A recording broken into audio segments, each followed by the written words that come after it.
who many do, or at least should, put as the best IGL in the world. One of them is not making it to Santiago, and it all kicks off here.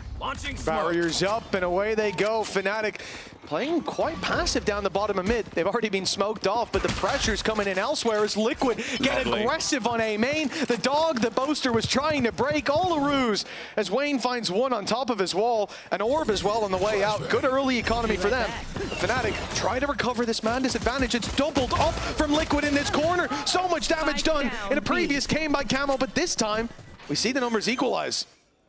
Yeah, after what was a bit of a worrying start, caught by a surprise, Fnatic have been able to recover. The space taken was massive, and what a man that we're definitely going to have to keep an eye on this map. It seems like his home turf of Corrode. Althea has given them the advantage. Nats will turn it back, though. Level things up for the moment, and even take an advantage with Wayne. It leaves Vekaj. He broke 100 kills yesterday in the best of 5. Here, he just needs 2. That plan's certainly not ideal for him.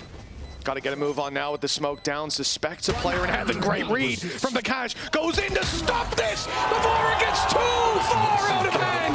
Wayne, it's not a bad idea. Sticking it in that moment. Not many players would dive in like that, but Vekaj built different.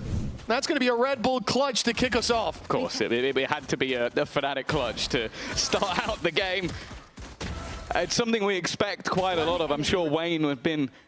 He's already made a name for himself just in the last game alone. It was a space of a few rounds where he put off 2 of the greatest clutches we've ever seen. But I think we have to sort of caveat this map a little bit. This is one that, I'll be honest, I expected Liquid to ban. I didn't think they'd even try and play this because of how good Fnatic have looked and because of how poor they've looked on the other side. But they have completely changed their composition. They've swapped the roles, they've swapped who's playing what, they put Mini Boo on an agent that we've seen him pretty much tear apart teams. If they were ever going to play this map, this is the way I'd like them to play it. This round, though, I can't see them, unless they get exits, I can't really see them doing any damage at all. Yeah, that wall sitting there has to be broken first. And they're actually going to go through it together, looking for the fight history. It's very hard to find the value here, especially when the pack is split like that. And okay, the stun might make it uncomfortable for a player or two. Some damage comes in, but 3 men survive. Yeah, a little bit more cost than maybe they would have liked, but ultimately with pistols available, it's really not the end of the world. I suppose it's a good time to ask then, Tom, heading into this buy round, like obviously you touched on this map, but with how the veto overall has gone down, where I know we spoke before the game, you said you could sort of see this being like a 3-1 to Fnatic. Are you sticking with that now? Yeah, I think especially the first few maps, I'm a little bit worried because you've got Corrode. I think I heavily put to Fnatic. I think Bind, I lean to Liquid, but it's definitely not definitive. Abyss, I'd say, is fairly heavy. If it goes further, I think that's where it starts to get more interesting. I think Breezes look great for Liquid, and Split maybe a little more up in the air. I like the aggression again, though. Wayne put onto this stage. Obviously, normally he's been sticking to those smokes, but allows him to be that little bit more aggressive. Use some of that individual skill that has been spoken about. And with Fnatic putting quite a bit into this round, obviously it is still a bonus. See how much damage they can do. Oh, Wayne is on a tear.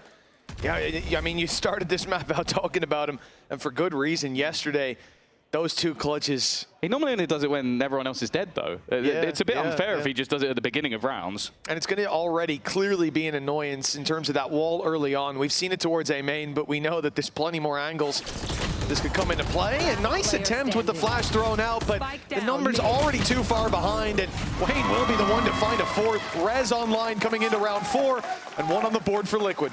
Yeah, already just seeing that with this guy, I guess being a little bit let off the leash. Like when you're playing the Sage, you can be more proactive. You can have those aggressive fights and then put slows down to make it awkward for people to swing you.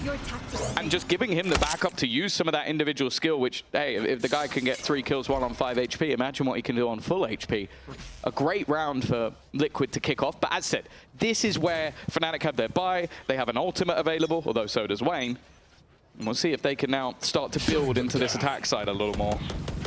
I think the main thing is, though, if it's, well, never mind the theory crafting, Liquid are going aggressive right off rip, 3-4, walking down mid. No presence on A that they fought for with that wall a couple of times now. And they're conditioning their opponents, but Vikash somehow ends up with 2. Purple doing his best to pull this back, but they're stuck up close. And Team Liquid need to make something of this aggression, and they have, sending Boaster into a clutch. The first already found, but the spike down in the open. A crossfire, but while the smokes come in, Boaster takes his timing. The Nats takes the round. Team Liquid 2-2, but it's a bit of a nail biter. Well, it seems to be very much within the Liquid wheelhouse.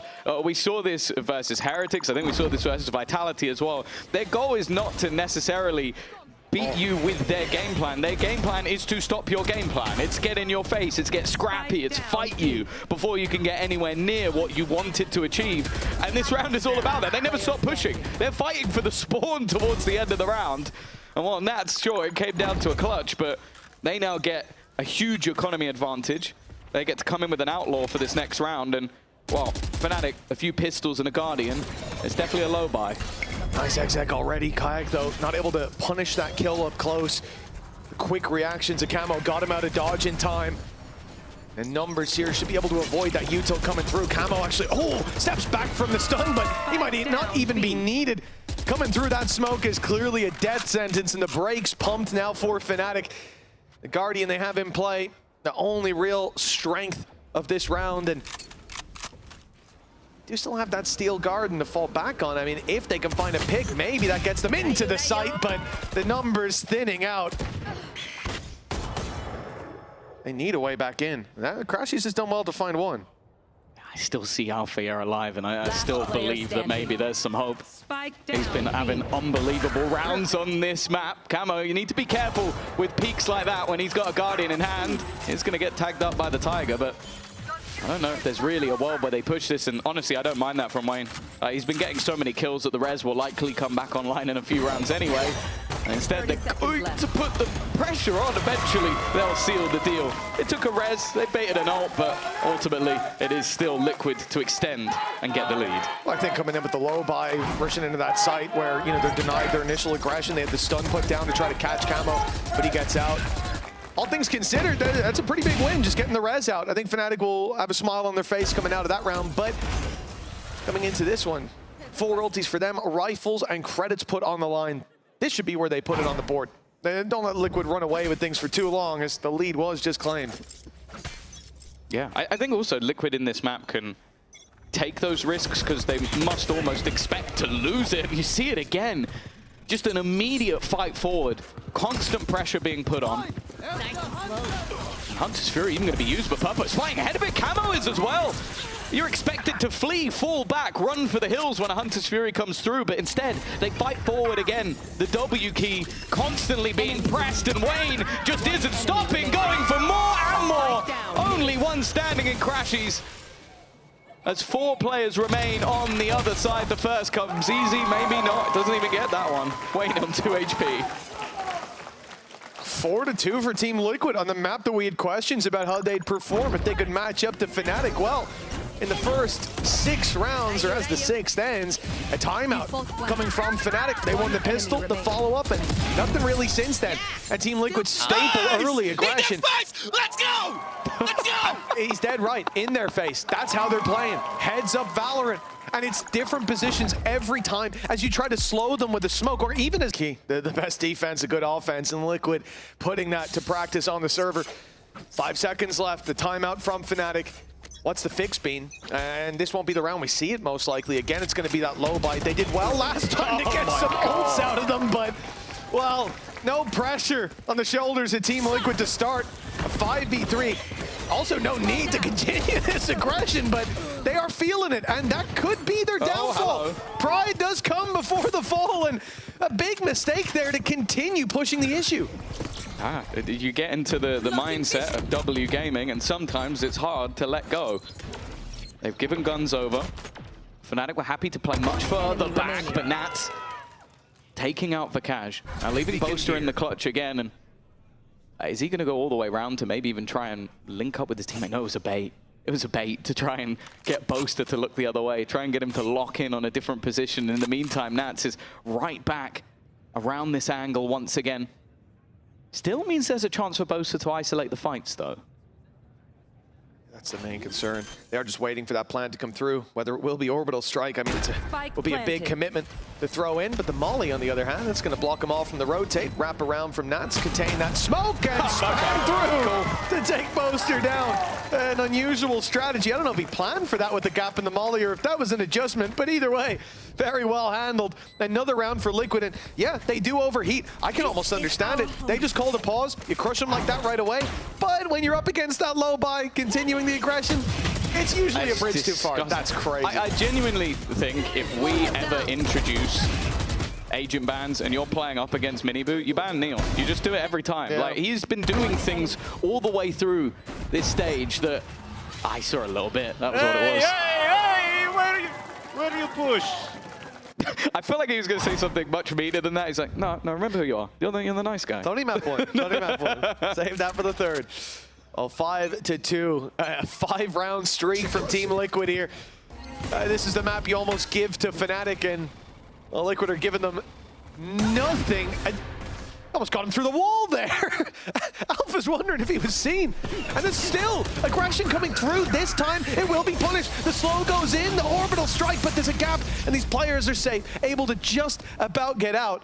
A nice idea by Liquid. This time, it doesn't land. Yeah, I think Alpha's probably one of like 5 players that would have been quick enough to hit that reaction shot on a guy flying through the air. Thankfully, Fnatic do have Alpha here. Gives them the advantage, wall placed. Almost as a bit of a bait. Well, Miniboo's looking to get rid of it. The aggression on the other side is punished, though.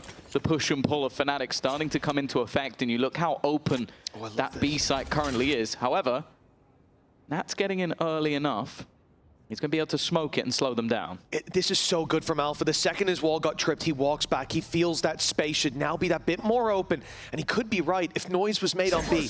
And the knife goes through. Here's the ult as well. That's such a good fake. I saw it in the cam as Alpha called for this play. But does he expect there to be another player? They might think Miniboo, the one who was on A earlier, is the last man standing on this side of the map. The steps heard, and that's Wayne's chance to strike with a kill on the other side of the map. This is far from over. And the wall, along with the slow, it's going to cost them so much time.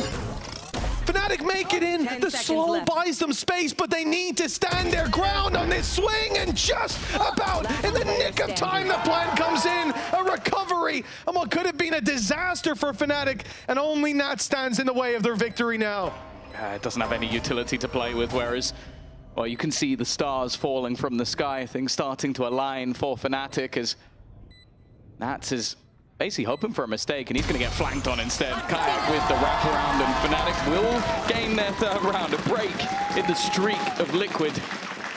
And one that still had moments where I feared, especially with Wayne on that angle, I worried he was going to just take this whole thing down. Again, really good work by Alpha to start out taking that pick, and then the read towards that A site. The space taken, even though he got punished for it, they made good use of that. Let's go, my bro. And the call to go back to the A site, what wins them that round? The first since the follow-up to the pistol. It's been a big streak from Liquid. And because of that, Fnatic won't be facing an eco anytime soon. Ops still in play. It's for Miniboo on mid. Fnatic might be giving them an opportunity. The smoke's not going to stay around forever. It is worth mentioning as well, though, that right here, while this might seem a little bit worrying for Fnatic, their defensive side of this map has been sublime. 8 rounds versus mates, a 6-0 versus Liquid last time, and 10 versus Foot. And with Miniboo now down, they're even going to just put utility straight in on towards Wayne, but he has just walled himself into a corner. You can't get me if I can't get you either. Yeah, give him time to recover. Now the smoke down as well makes it so hard for them to use this off that was seen just moments ago. Wayne caught. He's made it just about around that corner. Half his HP gone, little heal, but unfortunately, Nat's going back to fight for the space to deny that plan, to at least make it costly on the health bars. He's lost his life, and immediately the call from Liquid is to go for the save. Yeah, I think that was just almost perfect from Kayak and Alpha here. Get the opener, claim all of the space. Like, even though Wayne is still safe in the corner, he can't do anything while they encroach on the rest of the site, knowing that they've already cleared out Miniboo. And then Alfie has utility. Take away any of their weaponry, and then make it that if they want to flee, which they do because they don't have a weapon, they're going to be caught by your thorns. They're going to take damage, and then have an operator waiting for anybody going back in. Wonderful stuff from Fnatic. Good adaptation from what we saw in some of the earlier rounds. And as I said, if they end this half 6-6, I'm still confident that this is their map. Certainly no reason to doubt it, but in the back of my mind, you think about what Liquid have shown us so far. They've had some good ideas when it comes to early set plays. And just with the initial, the Sage walls and so on, we saw that dive through from Camo to attempt to hinder some players and get them hit by the orbital strike. No doubt there's plenty more up their sleeve. Yeah. And if they can just keep eking out a couple of defensive rounds from this point forward, they'll be pretty happy. 5 already on the board. How far can they push it? It's the question that remains to be answered. And with their credits dwindling, this round may dictate the answer to that.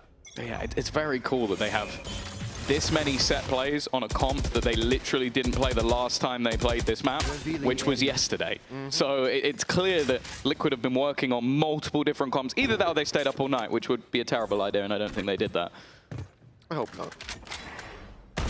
Would be dedication. I'll give them that, but no. I think this is clearly something they've had in their back pocket. Maybe a slightly riskier comp if the last one didn't work out.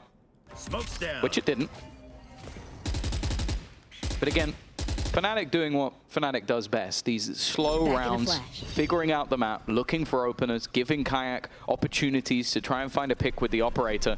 Wayne on the other side, though, is just like, well, you can put a wall down, so can I. I'm just going to, again, delay. And that's what this Sage is almost perfect for. Let him fight forward. Let him use those slows if anybody tries to make a pacey hit.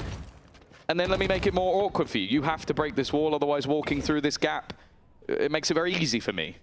Yeah, and the wall at 1 minute, I mean, this is just going to give you so much information. They've broken it, so there were players outside.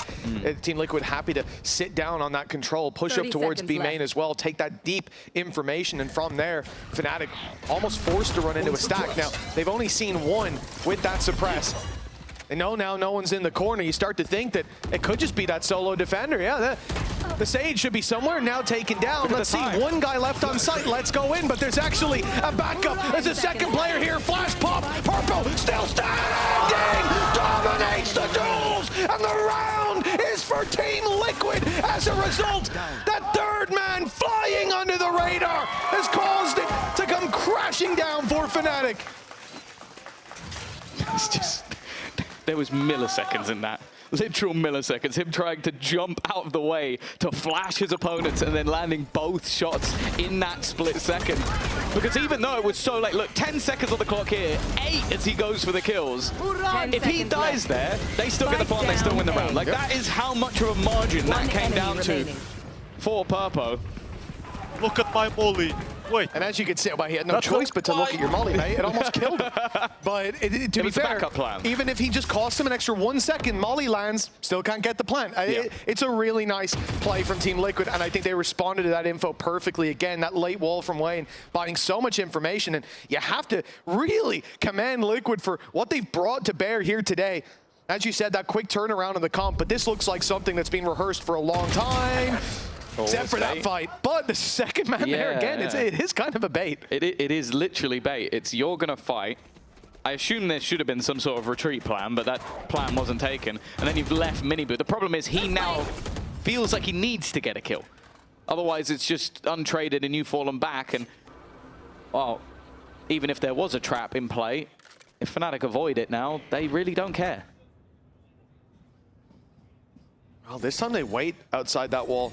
Again, last time he broke it, they rotated in pretty quick. They waited. So now, they'll let the clock run a little bit, then burst on in. But the quick rotation of Miniboo still sees that third player here. And now a danger in this corner. The judge. Oh, it's going to be terrifying. The jump shot. Oh, it strips Makash of more than half his health. But they're still standing with 3. Purpo looks to change things as they break through this smoke. With the flash, it will be the same in response, but Makash dodged it! And nobody dodged his shots in return! Feeding up a healthy course of lead, and Alpha's there with the dessert! Fnatic 1 away from tying this up at the half, and I didn't think I'd be saying that coming into this map, Tom, but with how things started, it's quite the recovery. I almost feel like Burbo should be playing Phoenix. Like the way that he's playing this is like, I'm going to flash for myself around a corner and then jump in. Like it is just Phoenix gameplay, but a Sky in disguise. He's watched far too much Jack Igo VODs. I mean, I don't know if he's singing Maroon 5 down there, but I wouldn't be surprised.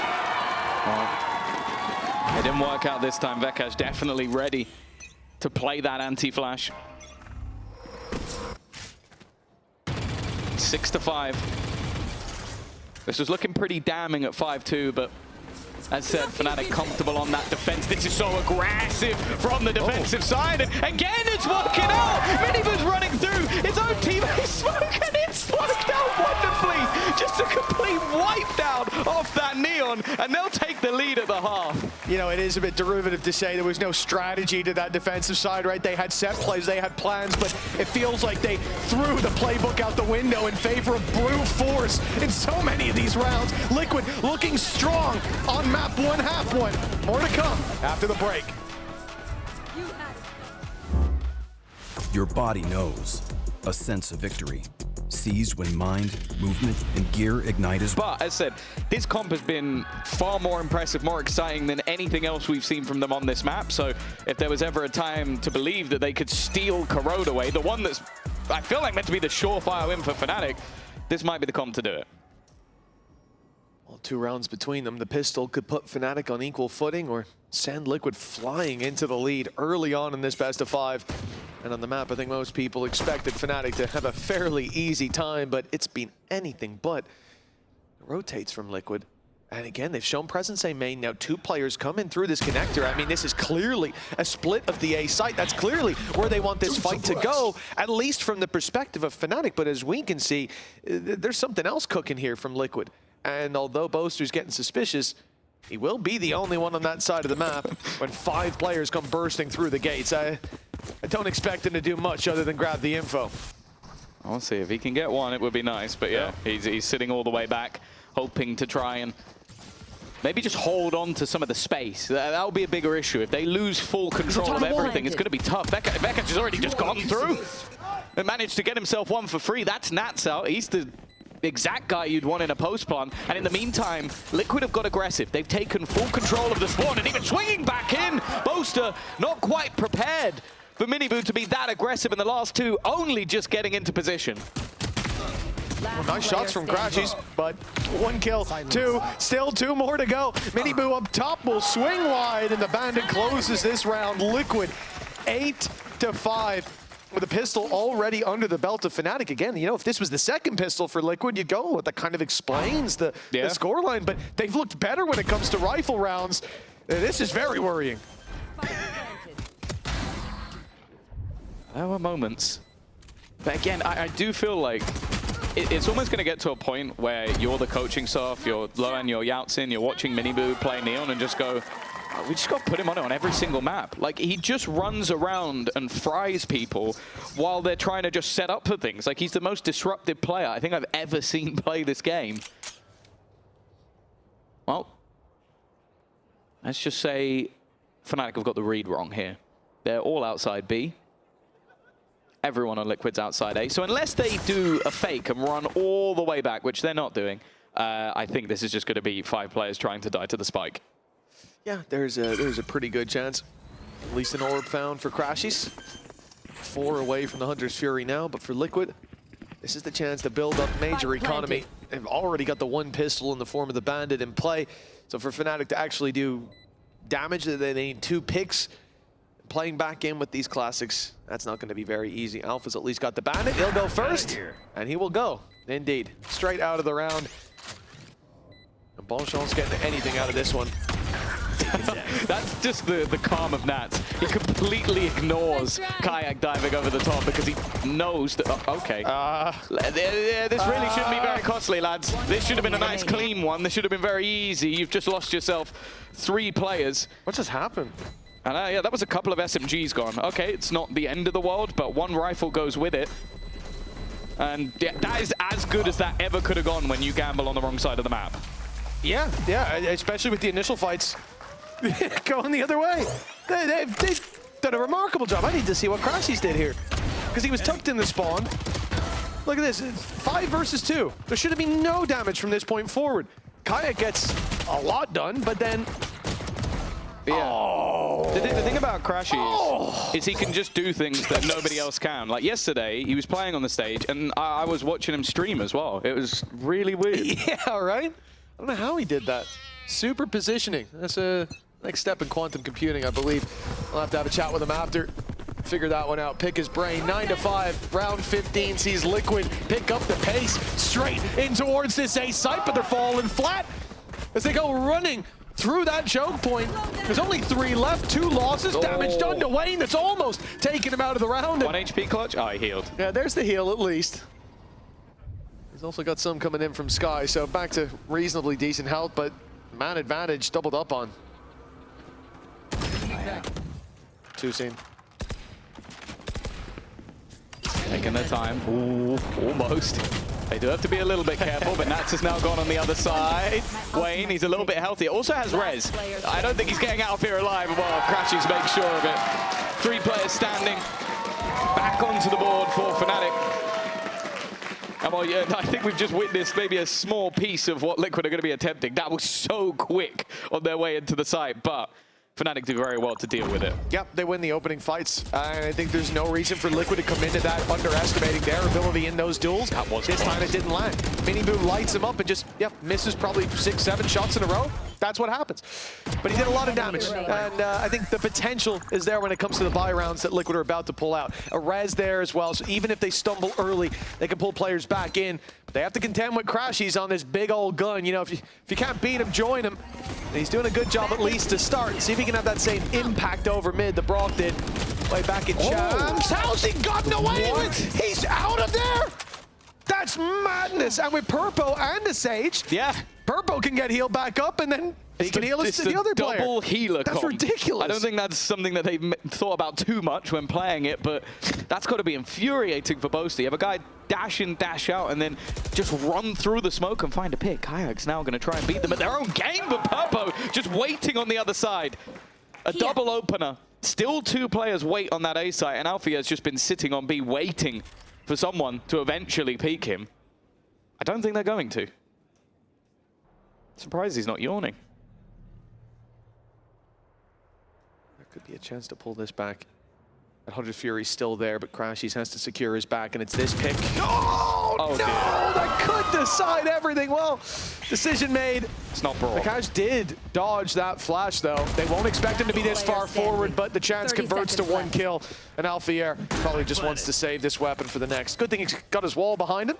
He's relatively safe, but double digits for Team Liquid. Fnatic trailing on 6, and a dominant round like this, how they get there, this is a terrifying thought experiment, really, when you expand that to bind, where Liquid will, I think, without a doubt, be more comfortable than this, but I can't even visualize what that would look like. They look so at home here on Corrode. I don't know. I think if you watch the last 2 maps of Bind they play, you can imagine it. Actually, we watch Minibu fight people in the spawn. Last map was insane. I almost lost that round. Wait, did they lose that round where he fought in the spawn? Yeah. Nonetheless, seeing that pace, but I like the layers to it. Like Liquid going super quick in, having that second layer of just a risk taken by Purpo, but then as Fnatic try to react, they're still just holding that space. They're not allowing them any control. Also, I wonder if a part of this is avoiding Alfia. Like he's had his setup both times on that B side. I mentioned it the last couple of times that, well, go back to the mates game, they won 16-14. He was 31 and 21. He basically was the reason they won. I think he was the only positive player on Fnatic. Well, if he's going to man the B side, I'd rather go and fight the 4 on A. I'd rather go the other way. And if that is something that Liquid have genuinely thought about, I don't hate it. I can see Crashy's not happy with that Odin spray in I'm the connector. Not happy with it. Yeah, well, I don't blame you or him. Oh, a chance there for Wayne. This for Liquid, the push towards the A side sees the same pace. The hinders even landed. Boaster, well, it does have some support though. Not under too much pressure just yet, but with Vakash down, it has to be Boaster to pull them back into this as he falls. The A site should be for Team Liquid, but Crashies, he reveals his hand. He's showing them that he's here, and the dog spotting him. has ended the round. A res just to double down. Liquid knowing how important it is to crush Fnatic's economy and to find themselves that 11th, the home stretch. Jump shot, pop flash. Oh! He's made it out at least, but then there's a double swing coming at him. 11-6 for Liquid. Home stretch, well and truly mounted. When do they move Alfia to A? When do they put him there? Because it is genuinely just bombard that elbow side. Just constantly hit it with pace. And also, it's sort of like if it ain't broke, don't fix it. Like, it's working for Liquid. 100%. Keep running it down until they stop us. Keep doing it again and again and again. And then these flashes, like I swear, he's playing Phoenix. He's just pop flashing every time to go for these aggro picks, much at all. They have left Alfia over on that B side. The problem is, and this is the one factor we didn't consider still, is that this is an eco round. So it actually doesn't matter that much. Yeah. You got to still have ideas when you come into them, but the fact that Liquid likely to hit that 12. Whatever was discussed better be an airtight strategy. They've just thrown the dog into B early and then not actually sent anyone there. It's just, well, I think again, they're playing passive early to see, as you said, what their opponents are doing. Are they going aggro? Are they taking space? Are they trying to trap us somewhere? But the fact is, Fnatic actually aren't doing too much different. What I would almost like to see Liquid do here is break that wall, is get some of that information out of Alpha's hands if you want to drag the rotate. And you can see they're clearly expecting some sort of a reaction early around mid, containing that space with Wayne's wall, but then around the A side, nobody in main this time. A completely different round from Liquid for that reason, but they still end up here, coming through connector and set, assuming that the trap has been put in towards A main, but instead, Fnatic have played back. That still didn't stop Kayak from going down to the spam, but here's the bookie. A chance, an opportunity, perhaps with his back held, but Miniboo just stole past Vikash, took Poster from behind, and now this round is done. Alpha here, the last man standing, and well, his name's already in the history books. This one would underline it. 12-6 for Team Liquid. 6 chances to close out a map that, hell, some Fnatic fans might not have tuned in. They would have just assumed, oh, watch map 2. We're going to win the first with ease. Well, the shoe's on the other foot here. Yeah, and then a lot of the time you're going to go into those first vetoes and go for your strengths. I do think there's some mind games played in the veto as well. Like maybe you feel a bit more comfortable on like map number 3 or something, because that could be the one that ends up being the beginning of the comeback, or the one that seals it, which of course would be Abyss, which again is a very, very good map. But this was meant to be probably the weakest map that Liquid played versus one of the strongest that Fnatic play, and it is looking like the opposite right now. Liquid in form, and their opponents yet to really show up to the party, especially in this second half. Boaster will kick off, the pressure put on, Hunter's Fury thrown out to delay them. That B hit, they were finally going to go B. But they might have been denied at the door. No, they're pushing. Now they've committed so much already, and Liquid have won when they forced the issue. My God! Purpo used himself as a Sky Flash, got Camo the kill, 1 away now from Convergence Path, by the way. The spike is holding deep into spawn, which I'm not a fan of that. Purple, go back the other way. You're 45 HP, you madman. But if you give Camo the plant here, hell, or if he goes and gets a pick, I suppose. Oh, dear. The round could be yours, and then Nats just picks up an op, finds a kill in mid, and you've already got the advantage. Well, they've avoided. And the heal on Camo. The one time the setup was on the other side, they avoided Alfia again, and now the Nats operator has taken over. Alfia, he's been the last alive in every single round, never having a chance to have impact. They've avoided him, they've dodged him, they've had their Alpha radar available the entire time. Does he have anything to keep them in their map choice, to stop them going 0-1 in this series? There's a second. Third as well! Maybe this is his moment! No, it is not!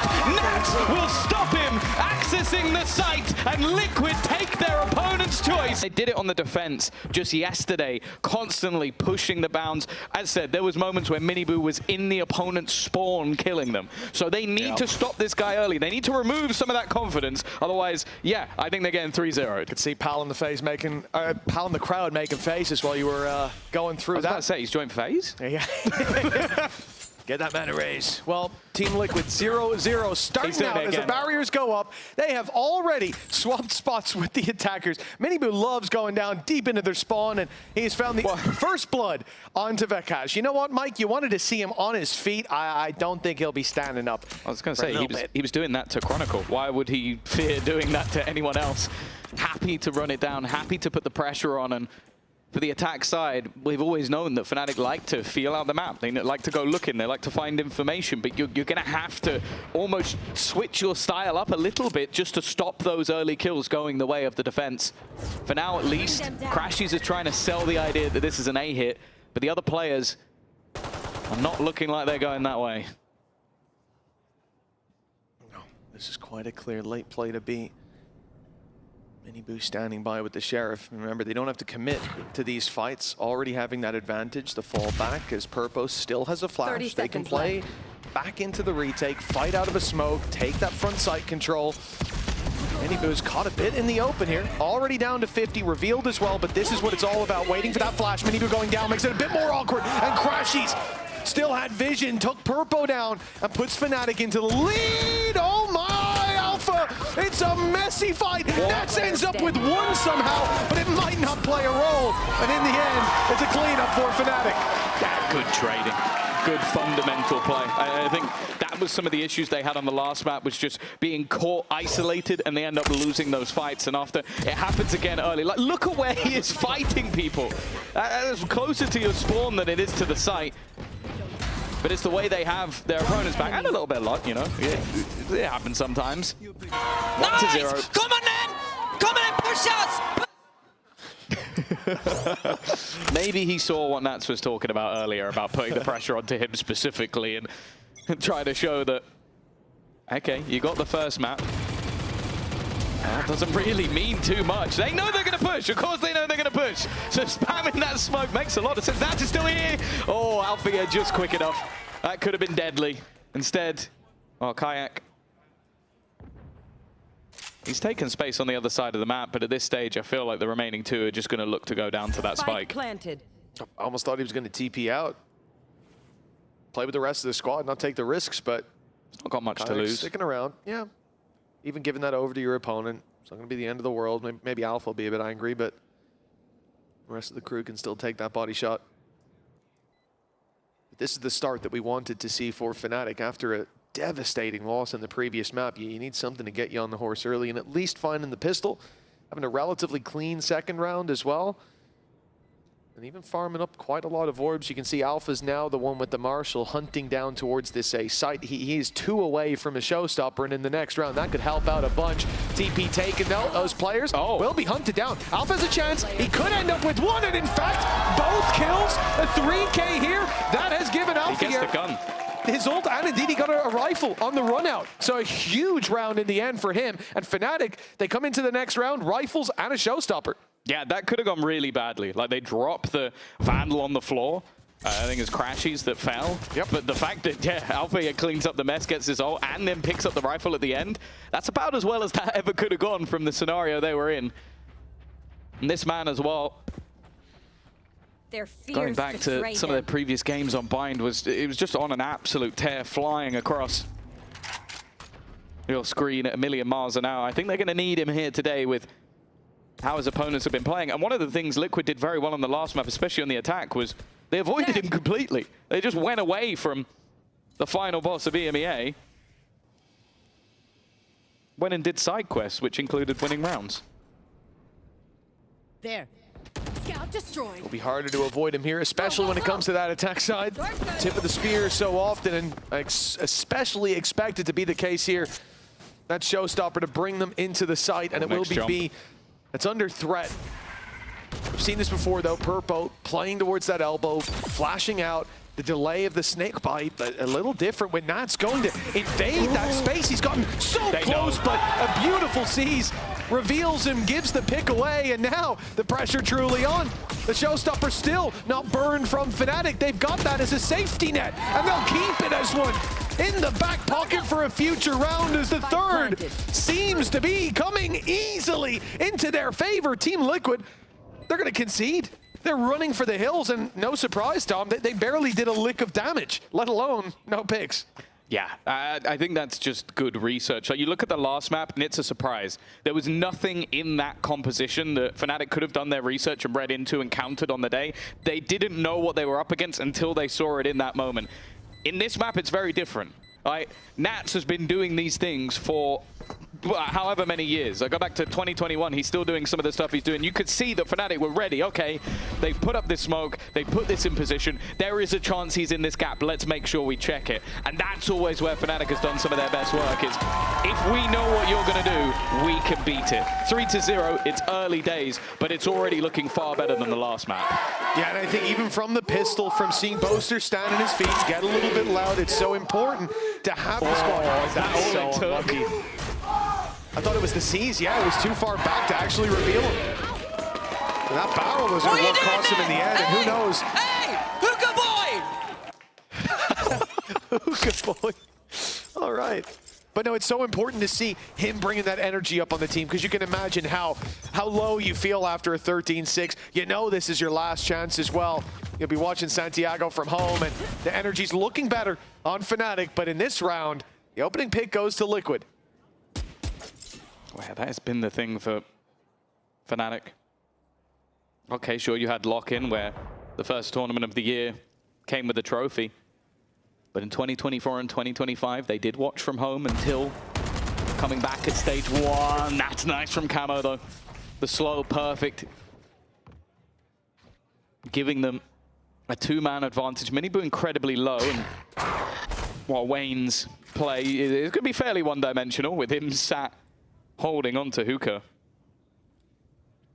Question is there going to be any sort of recovery? A little bit risky, but info found nonetheless. 45 on the clock when push comes to shove. A shame to lose that showstopper in the opening duel. That was so close. The right idea by Kayak, but the wrong execution. That flash, though, a different story. He's got himself two eventually. Took down Camo, but here he comes again, the menace on the server. Sliding around and finding one round for Team Liquid. Yeah, much more of what we expected to see from them. Some of this aggression that has caught their opponents out quite a bit. The initial firing squad and then the reaction coming out from Camo. That is the trouble with this composition, is if you fall into, okay, we lost a couple of rounds and play a little bit more scared, you lose. So you don't have the ability to do that. So the fact that Liquid still are fighting their opponents aggressively, still taking that space, not fearing away. Of course, for Fnatic, they've still got plenty of credits to play with in this one. And that showstopper is still available. Wasn't needed in the round prior. Poison's off. Maybe used in an execute here. The double up in Hookah. Contact and then a second layer. The gun's been spotted, but Alfia still wins the fight. Well, he goes, Hinder landed, and it's the TP play from Nats to try to find value. The orbital strike put down, but those players hindered can fall back just far enough. The blast packs, I think, helped Alpha, but he's left on 30. And with Kayak falling in that attempt to take space elsewhere, they are already so far behind with Alpha being picked off. This round looks like it's dead in the water. Boaster and Crashies left to pick up those pieces. They're walking into the site that's stacked as well. The first goes their way, but now that's the end of it. 3K for Nats, a second round for Team Liquid, and they're climbing back already. Yeah, I thought with the way Alpha got that opening pick that this round was going to be a different beast, but it was just that reaction once again. The immediate aggression out from Camo, the slow to give them space, and then Nats just popping his way through the TP, cover still being held on the other side. It's just layers to the setups that they have. Now What do you early think? I start. think I'll chill against him. I can chill nothing last time when I played on Fracture, not now. Going all the way back to Fracture. I think he's referencing that 1v1 he had versus Boaster, where Boaster picks him at the end. If he is, that's the thing that goes into my mind when he's talking about Fracture. Rolling back the years, my goodness. There's the showstopper finally put through, and Liquid's response is, as you may have expected, to go pushing, but Purpo made a big mistake. The showstopper finds its mark. Kayak with the disruption into the spawn. Natsto, ice in a furnace. He's grabbed two. That might just keep Liquid in it. And here comes Minibu. getting space and locking these players in towards Lamps as he was watching the cross, but Crashies somehow survives! Left into the 1v1, but Boaster waits on the other side of that molly for the 4th round on the board for Fnatic. The back and forth has been crazy. The IGL's clutching out either round. And it's just the sheer pace of this one, like a showstopper in one way, an aggressive showers push the other way, a spawn fight back in from the defenders, and then it all coming down to 1v1 where Boaster has to take down Miniboo. Oh, this time we had to mute it. 4-2. Cutting through. And that is quite a damning round for Liquid. The economy on the brink, a couple of rifles into play, one of them in the hands of Nats, and while Camo was hoping to find a victim, it's actually Nats to find one instead. Yeah, they ran away from the bark of that shorty and ran right into the bite. Crashies, he's waiting, biding his time. As Camo recovers a rifle, though, this gets a little bit dangerous, and especially for him, the wrap back from Fnatic. If this gets spotted, that could be the spike down, but the space is good. They've managed to slip 2 players back. At this point, you know, all the info is slipping through the fingers of Team Liquid. They think they've got a good grasp on this situation, but I mean, the gate crash from Kayak might be the only thing that hints at this play going back in the other direction, if it's even taken, because I think Camo's close enough to hear it. It looked like Nats for a second might go back. Instead, they've just left it on to Miniboo. Bear in mind, he has nothing. I think he used his ult maybe at the beginning of the round, but that's it. He's just sat with a classic. The only thing he'll bring his team is information, but how are they even going to get there in time? They can't take the TP. That's being watched on the other side. And his goal is just to slow them. Just use the stuns as much as possible. But even those have dissipated, and now they're being flanked once again. Fnatic leaving things desperately low. And there's the Viper's Pit. They're just trying to delay for Camo. They're trying to give him space. If he could drop the spike, this round is basically over. And he's going to try and make that move. 10 seconds left. Already getting it on the flank. The spike just about being planted, but I don't even think it matters anymore. Vekash has to clutch versus the whole squad, and it's the classic to take him down. Liquid surrounded them, and at many points, it looked like Fnatic were going to find the space. But eventually they got caught. And we know this is in their wheelhouse. Whether it was Miniboo, whether it was Camo getting that deep aggression, whether it's Nats wrapping up behind you, this is not a map that you can give that much space. I like the idea of playing it slow, but that little bit of extra delay, the read from Liquid. I'm also surprised that Liquid had used at like 40 seconds. They threw in the snake bite towards B long. They were convinced this was a B play with 3 players still there, utility being expended to buy more time, and they still end up on A in time. And it's because of that decision from Camo to say, it's been a little bit too long without any util. I'm going. And Miniboo's stun. Like him throwing that in towards mid-A bought enough time for Nats to get there on Viper's Pit. It seems like the response is going to be a pacier take. Weaponry weak, but Alfia still has a rifle in hand. Needed to win the fight, but actually Kayak gets it and now could pick up that rifle for his own. They do have themselves a Viper's Pit if they can find space to use it, but look at where the defenders are already. Seeker's gone on to Vekash as well. They know that there's a player far outside the site, but soon they may just flee completely. That wall can go up and they can take the TP. Already seeing so many players here from Team Liquid. Fnatic, they hold their ground. They stand the line and fall together instead. 4-4 now. Team Liquid have caught up. Yeah, getting more and more success. You try and go pacey versus them, it seems like they're ready. I don't mind the idea from Fnatic. Like, your opponents have been pushing B short in quite a lot of rounds. It's been a 3-man push there. And it didn't seem to make a difference. It got a little bit further than maybe they would have done, but for Miniboo, this has just been a farming round. Nice! Got over halfway back towards his ult already. And well, the coach is giggling along. Yeah, this is the moment. Last 5 rounds going to Team Liquid. Now's the time for Fnatic to come up with answers. Yeah, it's a good time to do it as well. Viper's Pit online, Orbital Strike available. Nightfall there as well, but their opponents are going. Again, it's just an immediate push up mid, and they might have been caught by a Prowler, but they're just going to flash straight through the smoke. Again, they're wrapping around the spawn, but there has to be a reaction from Fnatic. They're immediately going to start putting that pressure. Well, they were putting that pressure on towards the B side, but they are taking their time. And that time might be the end of them. It just depends how quickly we see the move from their opponents. And while Nats is going to be here and put the snakebite in to slow them that little further. This has been what they do every single time. That snakebite's enough to slow them, and buy time is all they need to do. Flank is getting so close to coming to completion, and now there it is, off the orbital strike, and ult cancelled out for a piece of utility. And although Kayak finds two, now the flank strikes, the spike is stuck in this corner. They might have the sight, but they need to get out. And the damage done leaves Purple with an opportunity. A low HP Kayak on the site. The pieces can still be picked back up for Liquid to continue this dominant run. 4 out of 5 rounds, but Kayak will seal the deal for Fnatic. The lead is back in their hands. Oh, that round was all him. That round was all him. Like, the delay that was set up by Liquid was nigh on perfect. The snakebite to stop them, the molly straight after. He goes through with his TP and is completely alone. This is him fighting versus all the opponents while his teammates are just stuck in a corner, and he gets 2 openers and then even clutches it out at the end. This is the star power that we needed to see from Fnatic in rounds like this, and it will allow them a response. Yeah, a moment to breathe, but not too much. Still the full buy up for Team Liquid, 1 away from Camo having ultimate, same for Miniboo. How dangerous that's being cannot be overstated. Team Liquid pushed down mid again, this time more tempered. It's slower, and it's not giving the information away. They're holding for contact, and Crashies is about to give it, but he found the info, punished.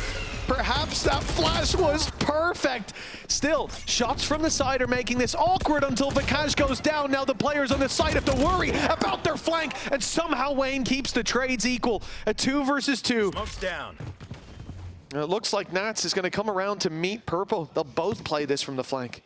That's dependent on what Fnatic do here. They are baiting the plant. They are worried of almost every single angle, but maybe not the correct one. Alphagear is watching, though. That was the main fight. Now Nat's coming in on the flank, and they're still just baiting. They're still trying to make him go for this, make him take the 1v1. It is smart stuff from Fnatic. You want to try and surprise us? We have time to spare. 6-4, a 3-0 start. It looked like it was all going to slip away, but Fnatic, they found their rhythm again, singing from the same hymn sheet, and they have put the pressure onto Team Liquid. A 6-4 scoreline and a timeout from Liquid, their first in this half, and really the first time in the series that we've seen any sign that Liquid are feeling the pressure. Yeah, well, the first map was the thing is, the first map was 2 things. One, it was you throwing in a bit of a more risky you throwing in more of a risk, and then Call, where he can change the outcome. You can have some generational insight, like Nats might be coming behind. We haven't seen it yet. It was Perfo this time, the first time at least. First time, yeah. But when he baited the plan, but if you're Nats. always watching for Nats, maybe you'll catch someone else. Well, there you go. No, all part of the game plan. Coach Tom chiming in. Well, Liquid 4 on the board, and aggression. No way. The game. 2 rifles and an ult for Miniboo. Look, they're still pretty decently armed. Fnatic have been pushed back from any B control by the low buy. Again, I think they've made the right call by respecting this, even though there are some missing pieces for Liquid.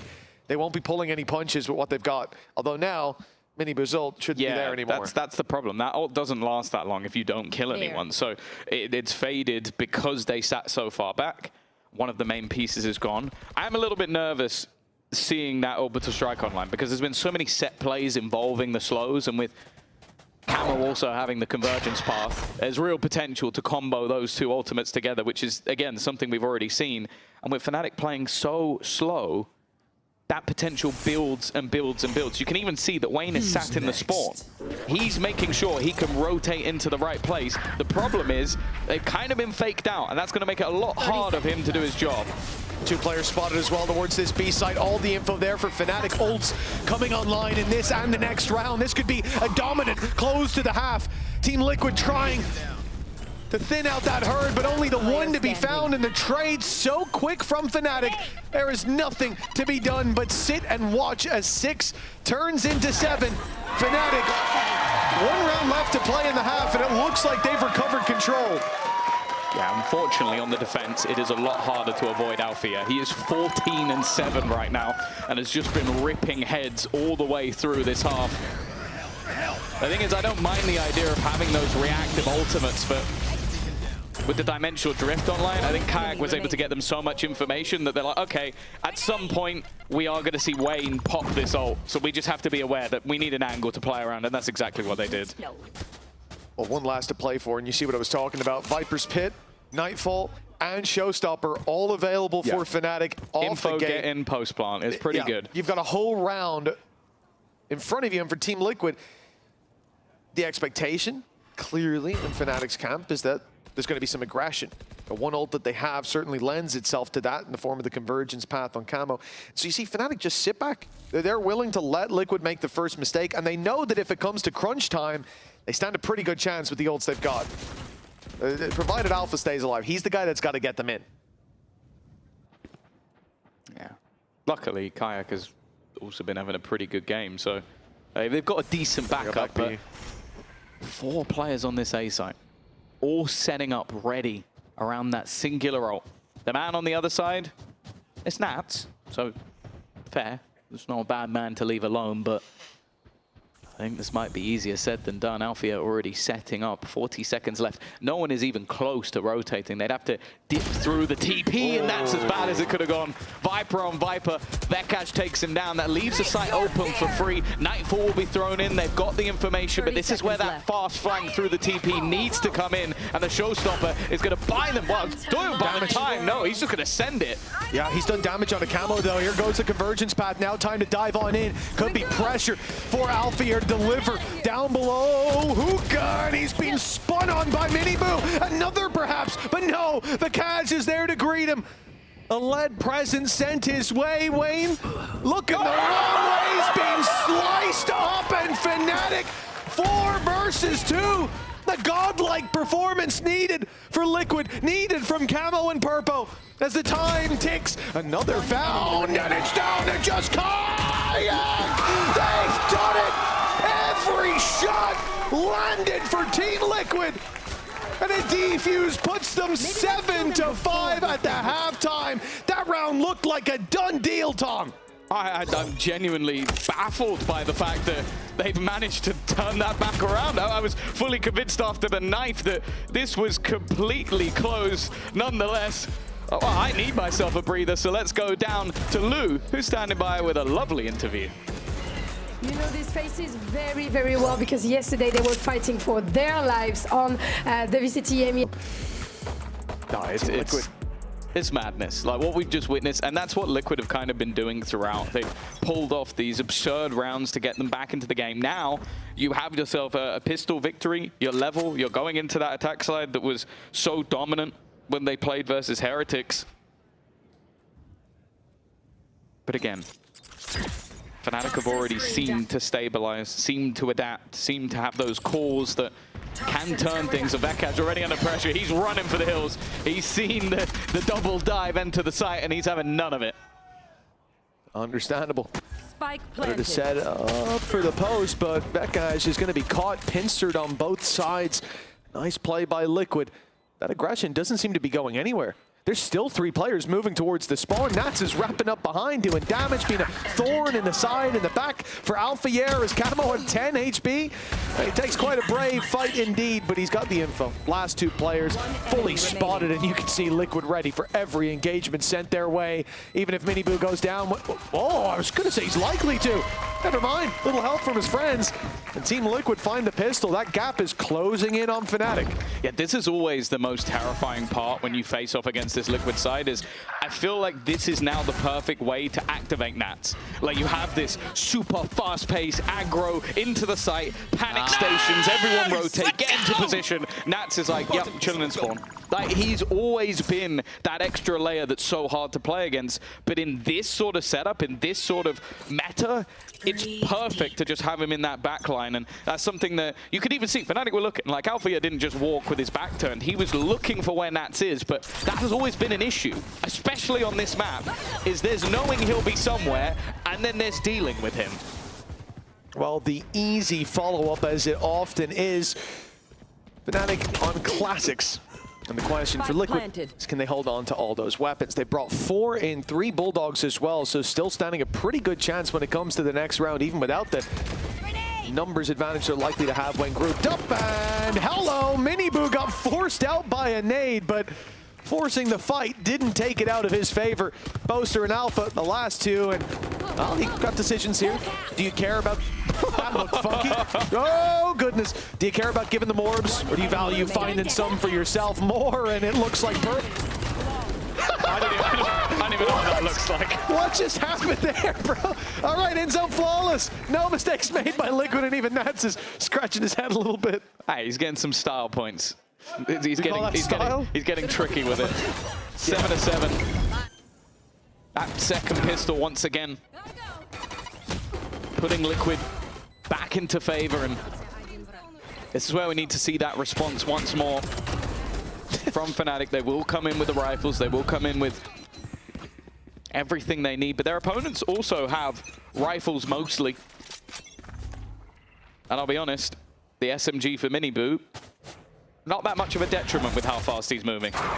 Yeah, it didn't seem to hold him back last round, but now you're up against rifles. Harder to make it work. Already on the site, you've seen the dodge off the stun, but still, Miniboo finds one. Boaster on the trade at least, and now a 4v3, keeping control of the round. Vikash comes to help out, but Boaster's double may have sealed the deal. Good damage coming in from Nats, but 2 players low.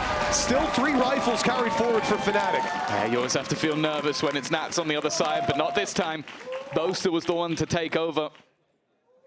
Being able to get in quick enough, because that's been their issue. Well, that's been a lot of teams' issues. When you have this dive, when you have this fast-paced take, you normally don't have the support, so he just had to run in and take those firefights. Fnatic back onto the ball, but that was the bonus. As you said, the SMG, it didn't seem to hamper Miniboo too much, but now he's got himself a Phantom.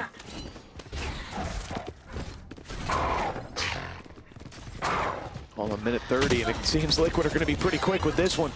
Even with the ability to TP back, the whole squad is behind Camo, and he doesn't seem to be going anywhere. He wants to go forward. He wants to push through, and with the Sky Flash, they'll try! Wayne puts 2 in the ground. Numbers back even for a moment, but Boaster pulls the advantage out of thin air.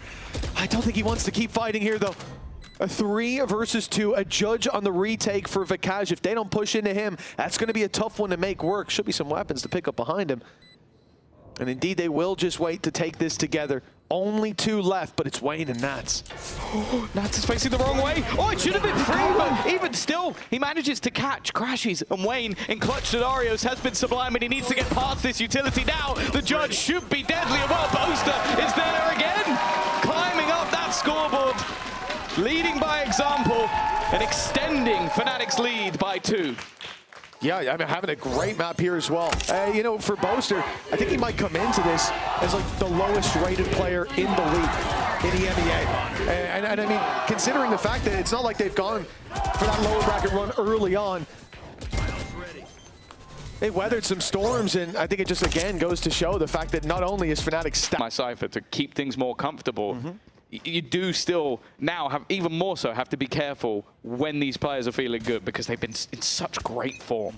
I do much rather see Purpo as well on the Sky rather than the Fade. I feel like his Initiator util has been shaky, whereas at least with Sky, although an Initiator, he can at least play it as a duelist, as we've seen. He's flashing for himself, and maybe just give him a Yoru. But no, it's good to have that little, that you've seen the value of the dog, value of the info and the flashes as well, but often used individually. Here's Alpha in a lot of trouble, but he's dodged that hinder, and Camo's going to have a much tougher time taking him down, you would think. Nice response with Vikash keeping the numbers, and they're even going to use an orbital strike.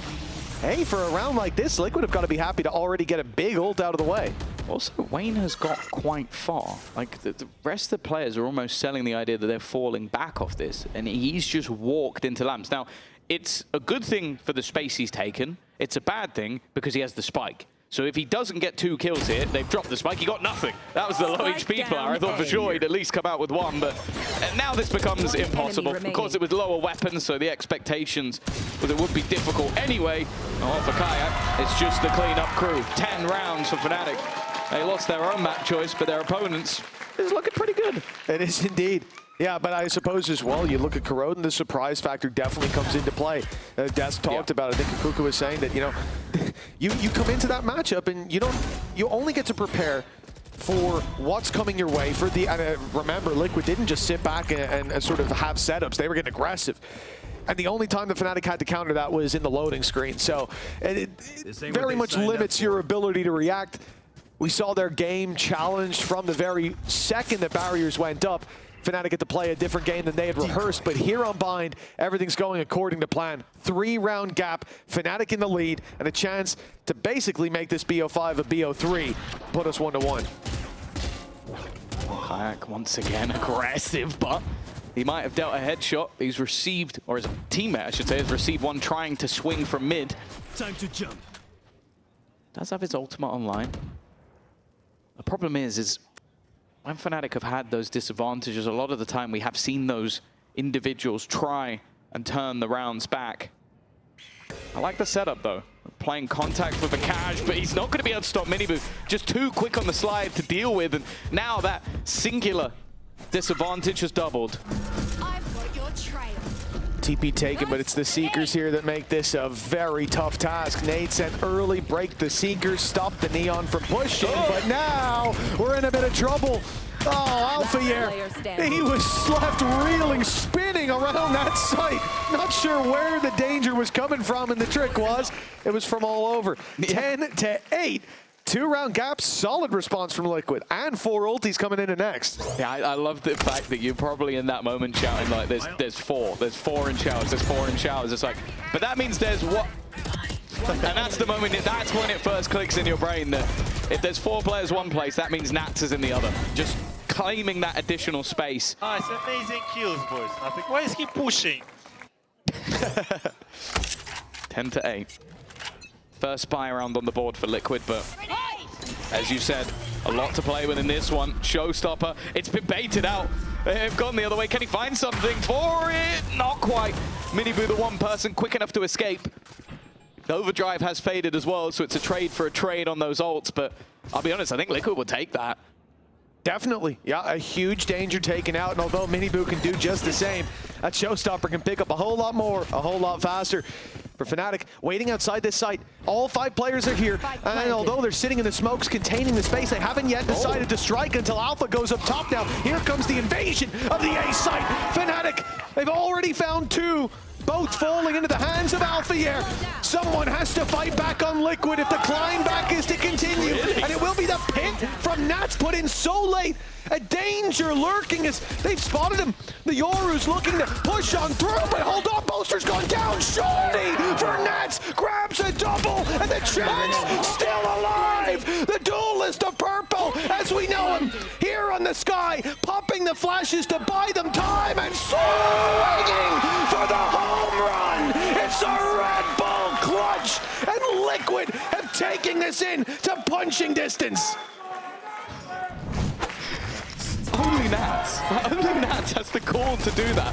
I can't believe I was sat there. I was sat there thinking, there's no way he can even get back into his own pit. But that was never the plan. The plan was to leave everybody low enough for his teammate to close out the round. Let's go, boys! These are the absurdities that only Liquid could achieve. And what was looking so good from Fnatic is again dealt a death blow by Nats. Anyone else in that situation, the Yoru's just on you and you're getting spammed, yet they're a little bit too far away. Nats doesn't know that. He took a risk. He rolled the dice, and look at him. Dishing out snake eyes to the opposition. He's already found the opening. Looking for a bit more, and well, that, never mind. I was going to say he might punish him. He was pushing down close, but it made no difference. No quarter given by Team Liquid, and in-zone flawless to put them neck and neck. And as Fnatic started to build up momentum, the wind is ripped from their sails. A timeout, the final one we'll see on Bind. Both teams pushed to the limit, but it's Fnatic that are already a map down. Yeah, every time I think that, okay, this is the moment that Liquid might just slip a little bit. You just see some of that brilliance. You see some of those moments that they've been doing this all week. They've been doing, and it is going to be Fnatic that have to fight their way back in terms of the context of this series. Even the map win will just put them even, and for now, that is being pulled into question. I believe it's 3 in a row for Team Liquid. And after using up their final pause, the final pause of Bind, aggression towards B long, the trade is very good for Liquid. They continue to get ground, but eyes drawn towards the B site means backs turned on A, and that's where Nats is filling in that space. He has gone so far back to prime. Nats with the space taken, and the Cash can watch the angle. All he wants, the only thing he'll see is a bullet speeding towards his temple. Team Liquid, 4 versus 3, post-plant, momentum, orbital strike, and the ult on Camo. The convergence path could, either one could lock in this round, look having how far both. back they are. Look how far back they're sitting. Like you can see Snake all of the sent. spams, everything being Molly used sent. to try and delay them. Crashies has got it to half though. Honestly, not bad, but Nats has already taken another name. They're trying to heal him while Molly. he pushes. There goes the Molly. And now he's in the corner they spammed. Why would they check this? They do! Crashies clears it again. A chance, a spam for orbital both. strike, This though. is getting interesting, but can he tank the damage? He'd have to go all the way through this. It's gonna be close, but not close enough. A nice attempt, but now Crashies with little to no time. It will be the round for Liquid. And all their post-blood util does the job. That was so close, but you could see it from the get-go. Fnatic were playing up against a stacked hand, and they just didn't have enough, playing with a card less in their own. The Molly that was sent through followed the snake bite, and then the orbital strike. Look how close it is. 16 health, and frankly, I don't even call that a pixel away. Do you think as well of his full health? Is that enough? Because he was a little bit off. I'm not sure what health he was on. I think he was at on the like time. 89. I don't know how many Yeah, shields. I think he survives another tick. That's all he needed. So I think that was the little bit of spam from Nats. That's devastating. And the round that's in it, Tom, that puts Fnatic down to pistols. 11-10, the lead taken out of their hand with no chance to fight for it until Liquid push up to 12, until they are, not just on the home stretch, they're knocking on the door, and Fnatic left in the dust. One chance to fight for this. They need to push it to OT. And they're not winning this one, I'll tell you that. Nats is toying with his food and end zone flawless with style. Liquid looking to send Fnatic home. 2 maps would basically be a death sentence. They need 3 in a row, and right now Liquid look like the better squad. He just 360'd him. He's going for old school phase and optic clips. Like, what is this? Is he making a montage mid-game? Like, I don't know what's going on. What's going on? We just destroyed them, that's it. that's the Nats factor. 24 and 13. You could spend a whole day prepping for what this man has done in the past, what he's going to do. But dealing with him is a problem. This round, they've got him. They found him. There's more pieces to the puzzle. Boaster on the corner. He's going to dodge the ult. Gives him a way out of there, but he's under serious pressure. The spam not quite catching him, and this time the defense hold the line. Oh yeah, even with the one for Camo, so much more needing to be done. The plane towards the spawn could cause problems. In fact, it does. Camo lands it. TP can be taken. 2 versus 3, and the A site wide open. Where do they go for the plant? I mean, they have control over spawn. It's the right call. Nice and open as well. Even towards bathroom, you have to be scared. This is going to steal information out of the hands of Fnatic. And with the deep position from Camo, he was playing here until a matter of seconds ago. They know that nobody's coming from the spawn. They know that they'll be wrapping around, and Camo's connected the dots for his triple. The numbers even, the time ticking, and Fnatic are the ones that need this and a follow-up. They've got to pick up the pace already. Camo's got 4, and he'll close it with the ace. Camo cleaning up, puts them 13-10. Comp that they were running was Wailer Yoru, where on Yoru, Camo went 29 and 17. So he was sick on the Yoru. They've removed that completely. Now, I can only assume that is the mini boot comfort. He's been unreal on Neon, but I want to see what he's about to do with it. Well, here we go. What could be the final map of the series, and well, that's going to be the case for all of them. Team Liquid set themselves up for success, and maybe even for Santiago. Fnatic They know Nats is still here. have a chance. Indeed, the double cages have given away the game, but that was all part of the plan. Drag the rotates at the A site, then catch them into chaos. Really well done by Liquid. That late mid-aggression has given them so much space, and Kayak is not only surrounded, but he's been caught inside a smoke. That's not going to help him. And his buddy's just giving him a bit of cover, I guess, and well, maybe it's worked out! Oh my god! Well, a 3v3 out of nowhere, and Kayak somehow still alive. Yeah, he's just holding the line. He's buying time, and that's where Boaster strikes. It looked like the game plan was masterful. Now Nats might be walking into a lurker on the other side. There's a man just waiting in the corner, and that's a freebie for Bekash, leaving only Purpo standing. We've talked about his Sky. We've talked about that almost duelist-esque ability. But this one's going to be rough. Bekash waiting, a flash ready if he needs it, but he's just going to go for the timing, loses the fight. Isolated from the rest of the team, but they swing before the ping. No chance.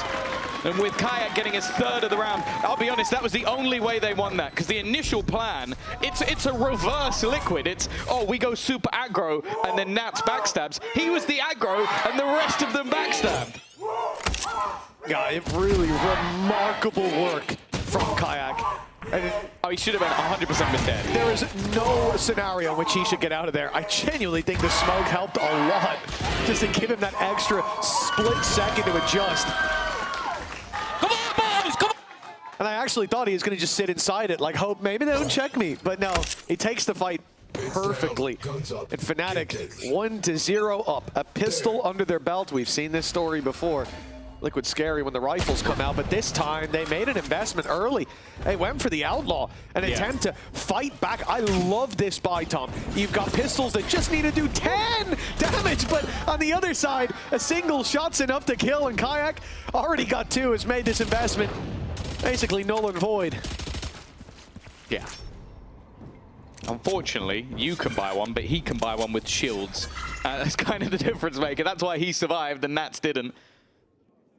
Still opportunities to make this costly, but it also means that their first proper buy is going to have a weakness, is going to have a piece missing. And if they don't do any damage for it, that's not really going to hold much value. There's no way they expect anybody to be here. I like the attempt from Purpo to clip off the rope, but it is an in-zone flawless for Fnatic. A clean start again to this map, but Liquid have not been shy of the comebacks in the early game.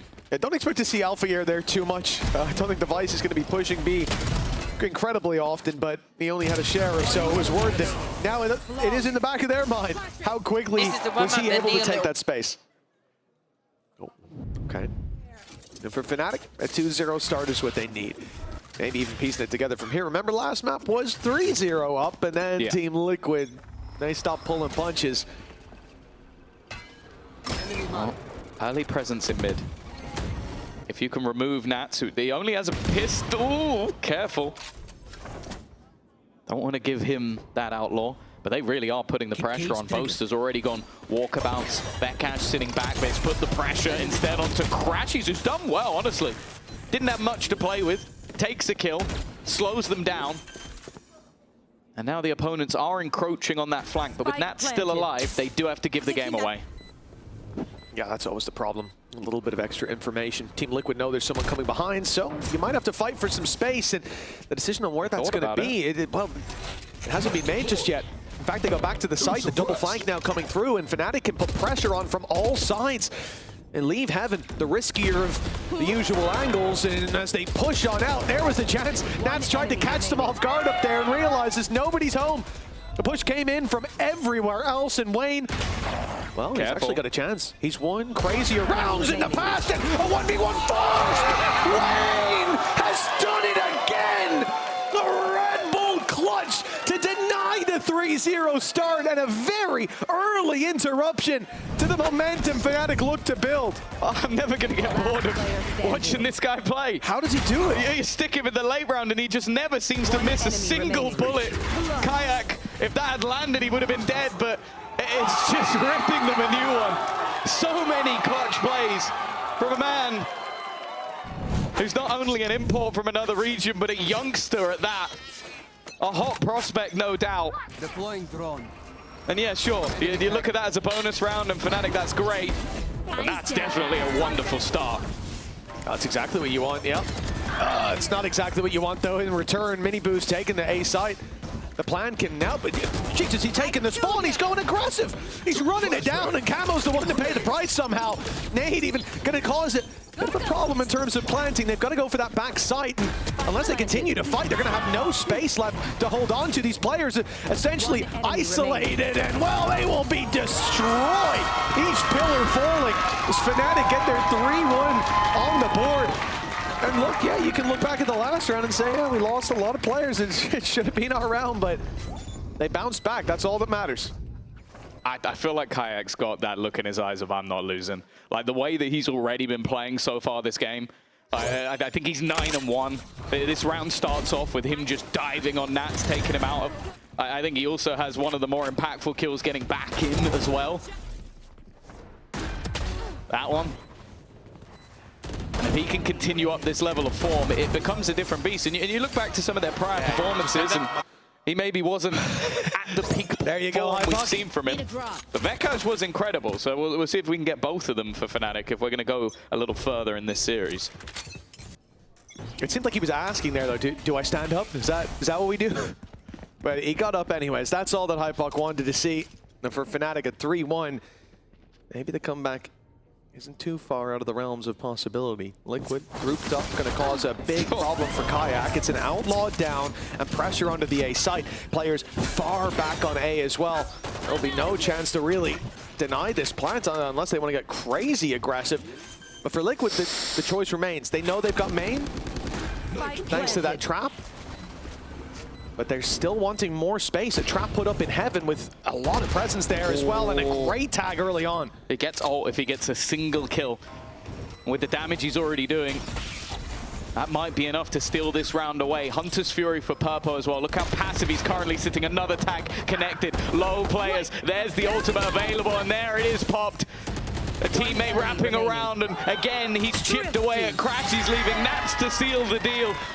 A catch onto Kayak was enough for Liquid to take another round. Yeah, that's all they needed, that risky position being taken by Kayak. And now when you've got a chamber or something like that, sure, you get out of there right away, but with the Jet, a little bit more difficult. It takes a little bit longer. And as a result, they found a huge play here.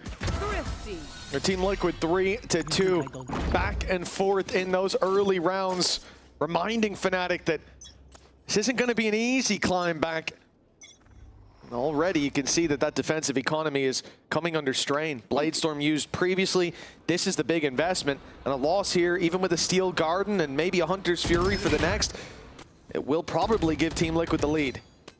Yeah, it's definitely a bit more worrying than just moments ago. And all it took was a singular outlaw falling into enemy hands. That was what gave, I think, at least 2 tags plus a kill. Oh, Miniboo. Again, you can see Nats just so far away from the rest of the team, just holding ground in case Fnatic attempt some level of aggression, but it's much slower and probably not what Fnatic are used to with how pacey Liquid have been, but they're going searching around mid. Now, it does seem like Boaster and now the Alpha are aware that this control is coming under scrutiny. Here comes the dive, but Camo will be out of there, you'd imagine. In fact, he is, but it's Alpha connecting the shot. Steel Garden online and put through. It should delay. I'm at 33 seconds. That could be enough, but Alpha needs to be so careful. We get pinged. A cage on the other side protects Nats, or so he thought, but the spam through has dropped him. Running out of ammo. The only way they can deal with Alpha, but the flank from Wayne now makes this a competitive round. The spike is dropped in the open, 12 seconds, TP available for Wayne, and they've made the read, but Fnatic won't get there in time. Spike stolen, plant secured. And Hunter's Fury post-plant too. Yeah, he's so far away. You can see, though, that Purpo's goal is just basically to watch if anybody comes in on that flank. The second they don't, this post-plant in main becomes deadly. As you said, the Hunter's Fury being available. The main detriment of it is if somebody comes from behind, but they already know that that isn't the case. The one thing he has to be very careful of, though, is it being denied. And there you go. Smart stuff from Becca. She waits for the first pop, manages to remove it. Crashy's just trying to block the player from swinging. They wait together, and Fnatic will hold the line. Becca even threw in a little bit of a curveball there, and it was a flash, but not the one you're thinking of. And throwing in that little flash and then getting on the defuse, it made them think for a second, is he on it? Or did he throw that flash? What was the timing in that moment? Little hesitation, but it wasn't even needed. As they're there to clean up in the end. A great round from Alpha, though. That triple that he finds. He had no right getting even the second. This is why in Corrode they don't go to his site. This is what happens when you do.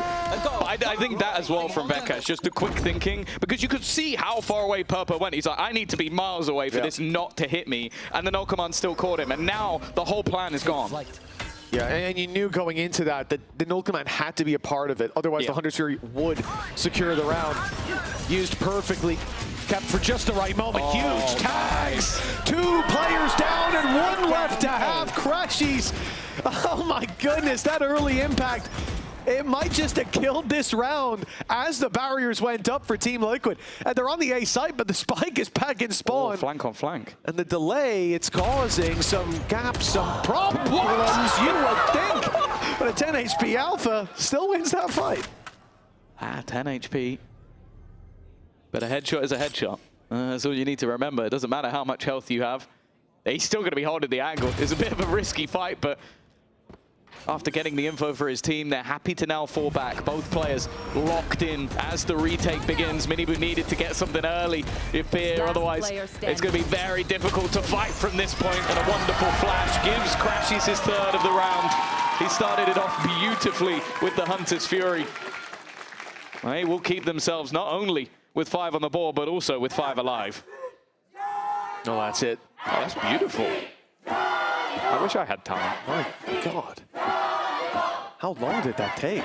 But it really does feel like the pendulum swung in the other direction now for Fnatic. Control, hands tightly gripped around those reins. And of all the times to have a big performance like that, again, that's 2.5 tags, 2.5 kills, sorry, coming out of the Hunter's Fury.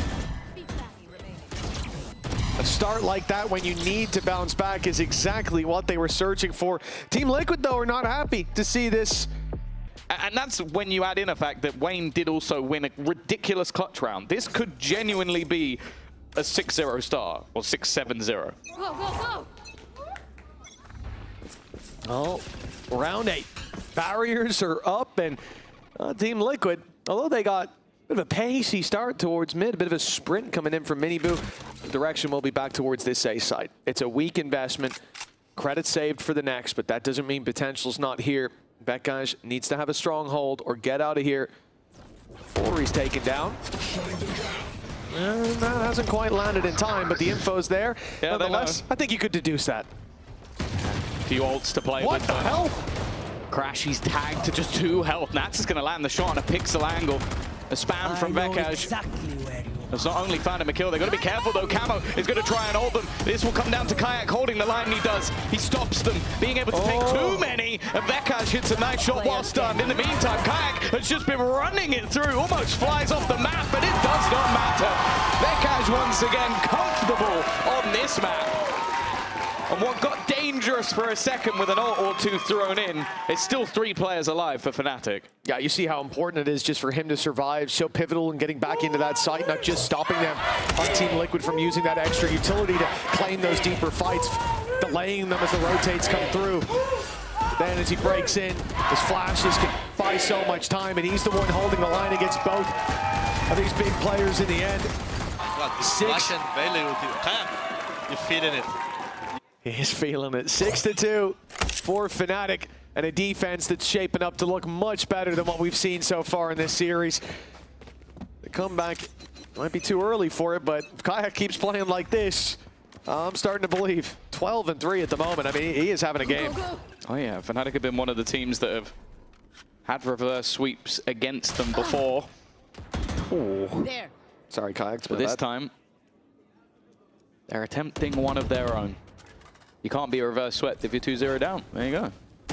More you know. But they have lost a player early in this one. Kayak has been pivotal in a lot of rounds, and Boaster's surprise factor is met with only further deficit. Alpha has redeemed them a little bit, but even with Crash, he's aggressive. He's been caught by the cam. Forced to retreat, and while this round is looking bleak, even just escaping might be difficult under serious pressure. He's aware that he's going to get peeked eventually, but I think he even ducked on camera to try and get out of the way of that shot. Yeah, you can see him laughing on his way out. He knows he's lucky to be alive, but that ain't lasted too long. Time to flee. This Team Liquid make 3. Yeah, for Fnatic, look, a lot of this just comes down to the mid-fights. You start out with Kayak going down, and I think that's where the first domino crumbles, and Liquid have their direction then clearly defined towards that A site. And I can't fault Kayak for taking it. He was 12-3, having a hell of a start. You know, that's where you got to start. When you're having a game, playing towards your strengths, playing towards those early fights, looking to force those engagements, but this time he gets punished. I wouldn't be surprised if we see it from him again, though. Yeah, I think that was definitely like a domino effect round. Like, you lose him early, you're trying to recover, the re-aggression plays into the hands of Liquid, and then they just run with it. That's what's worked out wonderfully with this double dive when it's been on point. Good to see that As Camo getting back onto the board as well. As I said, he's had a woeful time in this map so far, and yeah, look, he's Yo! Help, bro! I'm 1 HP, bro. We should save, no? Well, got what he wanted in the end. Well, players leaning back, and you might be thinking, at this stage of the game, who calls this tactical timeout? Is it Liquid? They win one round, but want to make sure they can bounce back and break the economy of Fnatic? Is it Fnatic not wanting Liquid to equalize?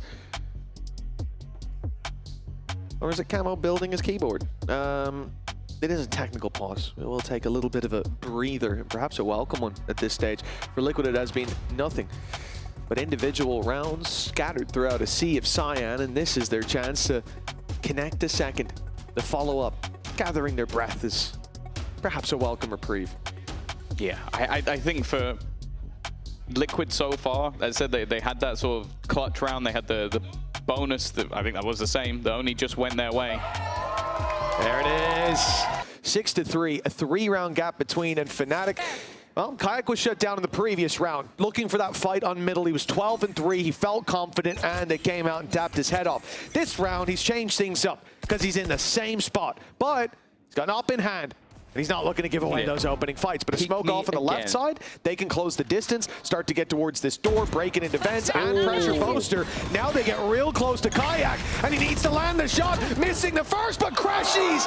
He comes in, the guardian angel, to keep them in a 5v4. His knight in shining armor has just appeared on horseback to save him in a moment of need. There's bits and pieces of damage being done.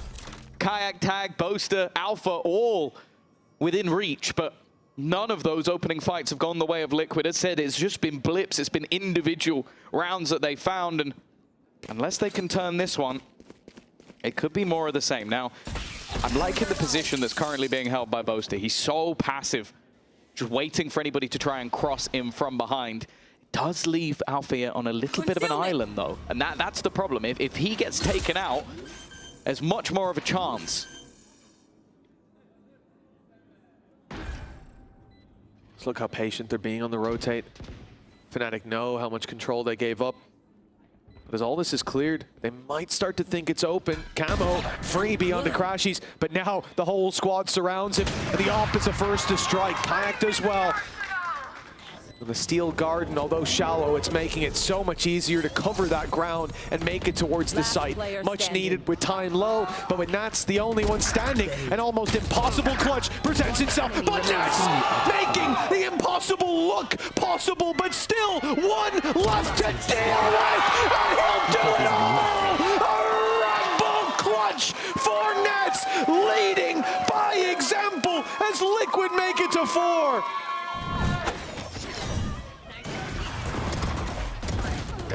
It just shouldn't be their round. It just shouldn't. It's the same as the Wayne one. It's like they've gone from having A guy who likes to play smokes agents who can clutch like crazy, and they added in a second one just for to double it down. It's just absurd.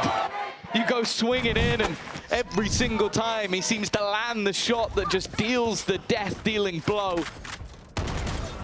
Liquid go from what could have just been one and dones to back on the board, but once again it's an opener for Fnatic. They are not wanting to let this slip, but just look at the swing coming out. They don't know Nats is there. Even still, it's only one this time. Yeah, again, Crashies is to be commended. That quick trade. Last time he was ahead of the kill. For Team Liquid, it might look odd with the spike and spawn. They do have a TP and ult on Wayne to go and steal it back. But they've also got a speedster in the form of Mini Boo. Nonetheless, the issue here is not the spike. The issue is this setup. We've seen from Alpha many times before. This is devastating to deal with. He's not only going to have a lot of control over that right side, the wall, keeping it safe, the thorns that will be put up, but now a flash, you can see it on the left, but they can't. And once this pops, big problems brew, but look who's tucked in the corner. Wayne couldn't come out to help because of those thorns. Alpha Year, oh, he's drawing blood on backside, but Purpo trains it back with 3 more to find, though. This round looks done. Yeah, they know exactly where he is as well. The dart reveals his position, and the Fnatic players not wanting to give anything over. It might at least give him the plant, but it would lock him in position. It would let them know exactly where he sits. Also likely be a piece of utility that denies him planting exactly where he wants. No? He is going to get stunned up, though. No escape, and as free as a kill could be. The last round was one to forget, but for Fnatic, they've at least got the lead at the half, and most is having fun at least. Yep, practicing his aim, of course, very important. And I'll tell you what, as we go to stage shots, he's still practicing his aim. So watch out for Boaster, as he's hitting nothing but body shots. 7-4. Fnatic have the lead, guaranteed at the half. Wasn't enough on the previous, but 8-4. Oh, and frustration on the other side of the stage. Don't give us another tech pause. I said the LEDs are working fine. We're okay. We carry on. Now, one to play for Tom, and look at what they're coming in with on the side of Team Liquid. It looks very scary. 3 big ultimates, and very close to the others. But yeah, really, it's the Hunter's Fury that can change the round. The other's so situational, and that can be instantly cancelled by Vikash. That's the thing. He was so good with the timing of it that it almost doesn't matter. It's the early pop. Try and catch him now, but all it's really given is the space. Vakash has just sat back. They're playing for the retake, and that opener for free is exactly what they were looking for. Crashy's not even giving the fight, denying utility for the post spawn, and Vakash found another. They're desperately trying to find ground on the Liquid side, find someone to fight, and Vakash is that zone! And in a blink of an eye, it turns, leaving it to Boaster. Can he get himself, his teammate back? He should be able to. No, he's baiting. He's trying to get them in, and that did not work. Again, Liquid win an impossible round, and again, they bring it within 2. 7-5 at the half. Fnatic not down and out yet, but before we come back for the second half, we've got some special guests in the house. Let's give some special welcome to Mimi, Akita, and Drew from G2. And after G2 qualified for Santiago in NA yesterday, I'm very glad to welcome. Chart. We might need to add a new layer after this, and in the round he won for Liquid, making things that little bit closer. That's what's been bringing them home. Like, realistically, if you're going off the early advantages, Fnatic could have won this 12-0, but those clutch plays, those big individual moments have made this one close. We're waiting to see if a 4th map will even be needed, or if Liquid have got their plans set on this defensive side. Well, their defense has been, for me, the most exciting to see. Like, their aggression on the last 2 maps has been so consistent. Now, a lot of that was, you look at how they're trying to get out of those smokes, be it, for example, with a Sky Flash popping out. That enabled so many aggressive plays in the early stages of the rounds. Now, for Liquid this time, it's not going to be as easy to force those aggressive fights, but I would be surprised to see them put that playbook aside. And as the round ticks on, 50 seconds on the clock, look who's pushing up. Thank you, Zilf. Camo all the way up on B. That's allowing a full rotation to the A side. And this is what I'm worried about. Fnatic have had issues with their plays being very telegraphed. Oh, already. Verkash removed with a shock dart. A nice start to the round, and the spams are going to get him a second. He's been having his moments throughout this game, caught by his teammates blind, but if this is a rotation back, they're going to run straight into Camo.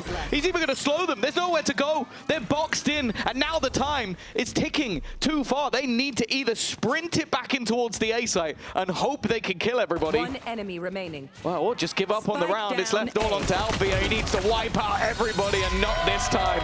Liquid climbed to 6. The distance now just 1. Yeah, a very valuable pistol round for Liquid. Right foot forward in this half, and Fnatic, again, every round that Liquid take from this point, that's nasty.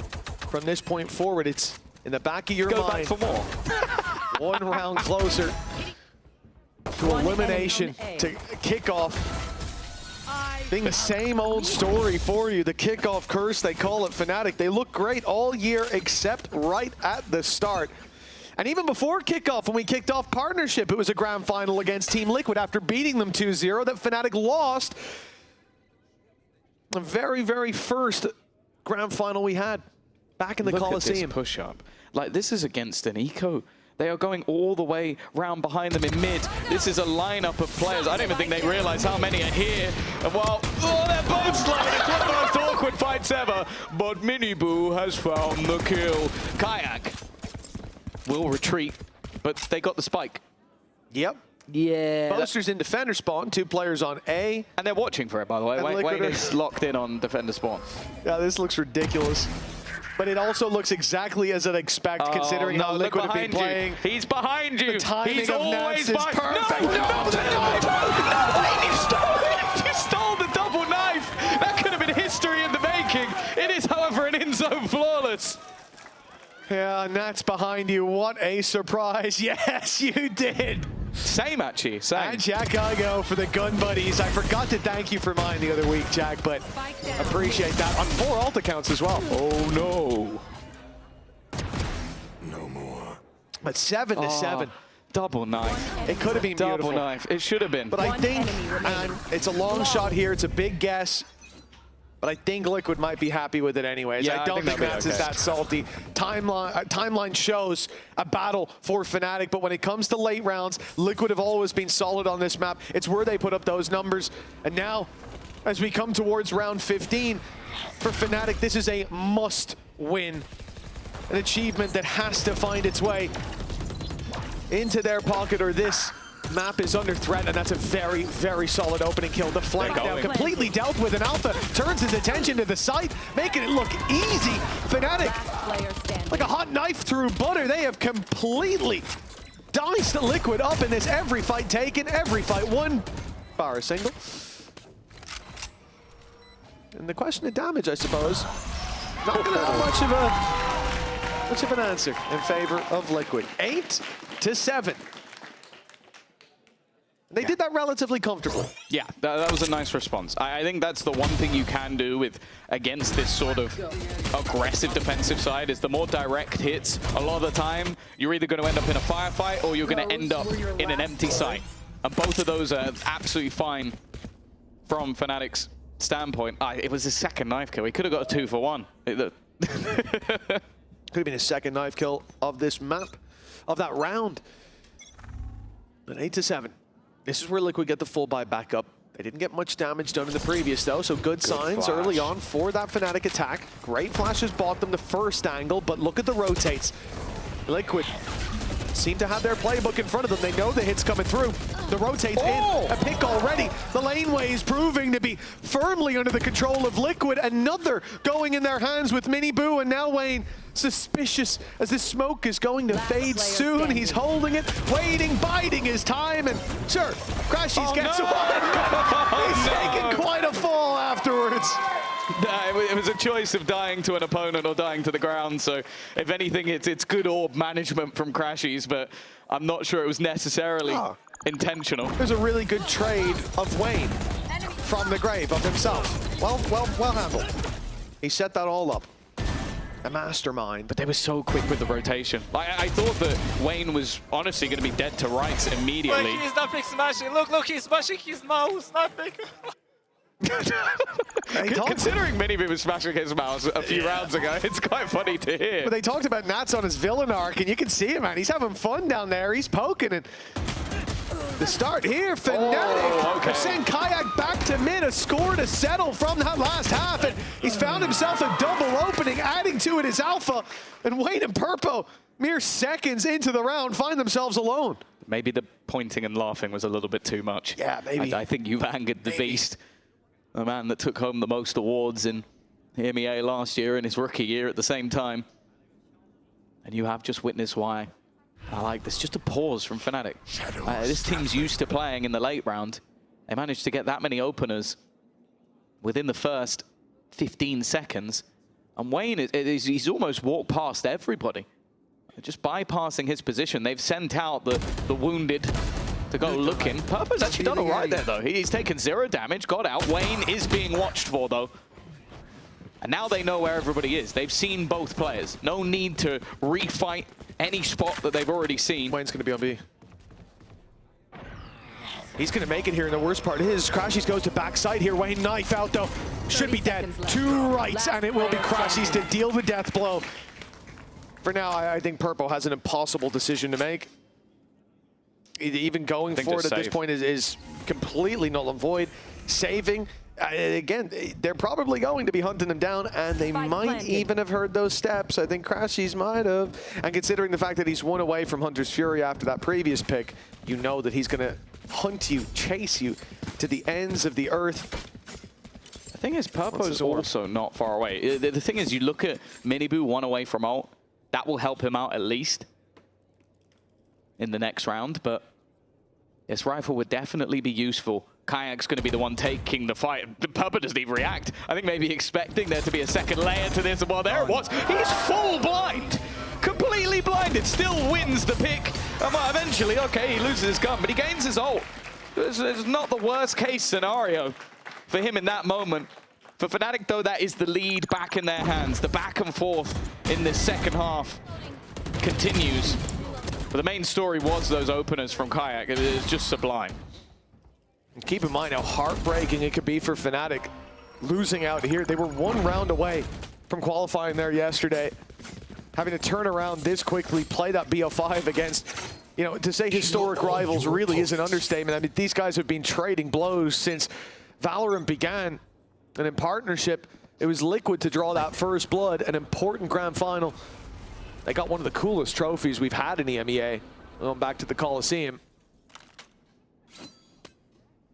And for Fnatic, ever since then, that final didn't go their way, and even getting to finals has been a tough situation when it comes to kickoff.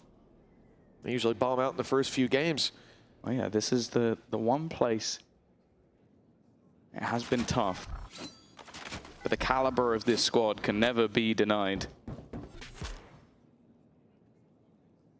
Starting slow, looking shaky, getting better as the tournament goes on, and that's going to have to be the story of this series as well. A map victory here takes us to Breeze, and that's one where, again, I feel like Liquid have set themselves up for success. One of their best maps versus one that Fnatic have struggled on, but in a best of 5, anything is possible. Now, you look at this defense. 4 players right here currently within this B site. The trips were set on the other side. Meant they would be online unless a kill was found, but this is dangerous. This is worrying for Fnatic. They are walking into the trap, the time ticking down. Minibu now with ult online. A Judge still in the corner, it's all falling apart. The shot dodge down to 1! Just 1 health is enough for Wade to take out Crashies, and somehow they will win with every player standing. Fnatic had a chance to extend their lead, but they have tripped and fallen once again. When you see that damage pop up after the round, that side is brutal.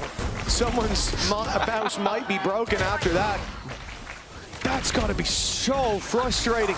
Shock dart to 1 HP, both of them sent in as well. He should have been dead to rights. Nice! What are you doing? Whoa, we muted that one real quick. 9-9. We cut the middle. Good work. The scoreline equalized. But Team Liquid, you can see with the weaponry Fnatic have, it's Liquid with a clear advantage. But Kayak's Blade Storm has definitely bailed them out before. They're avoiding giving him any chances here, because he's already made it to the backside. Now there's danger brewing. It's Nats who will face this. Oh, what a shot by Kayak! But he can't get the second. The stun from Miniboo makes it too hard, and that flash was sublime. But an immediate response. Hunter's Fury online. Guns can be taken away by Alpha. It's how much they want to gamble, especially with Crash who's not having a weapon. There needs to be a kill, and well, there is, but it's too little too late.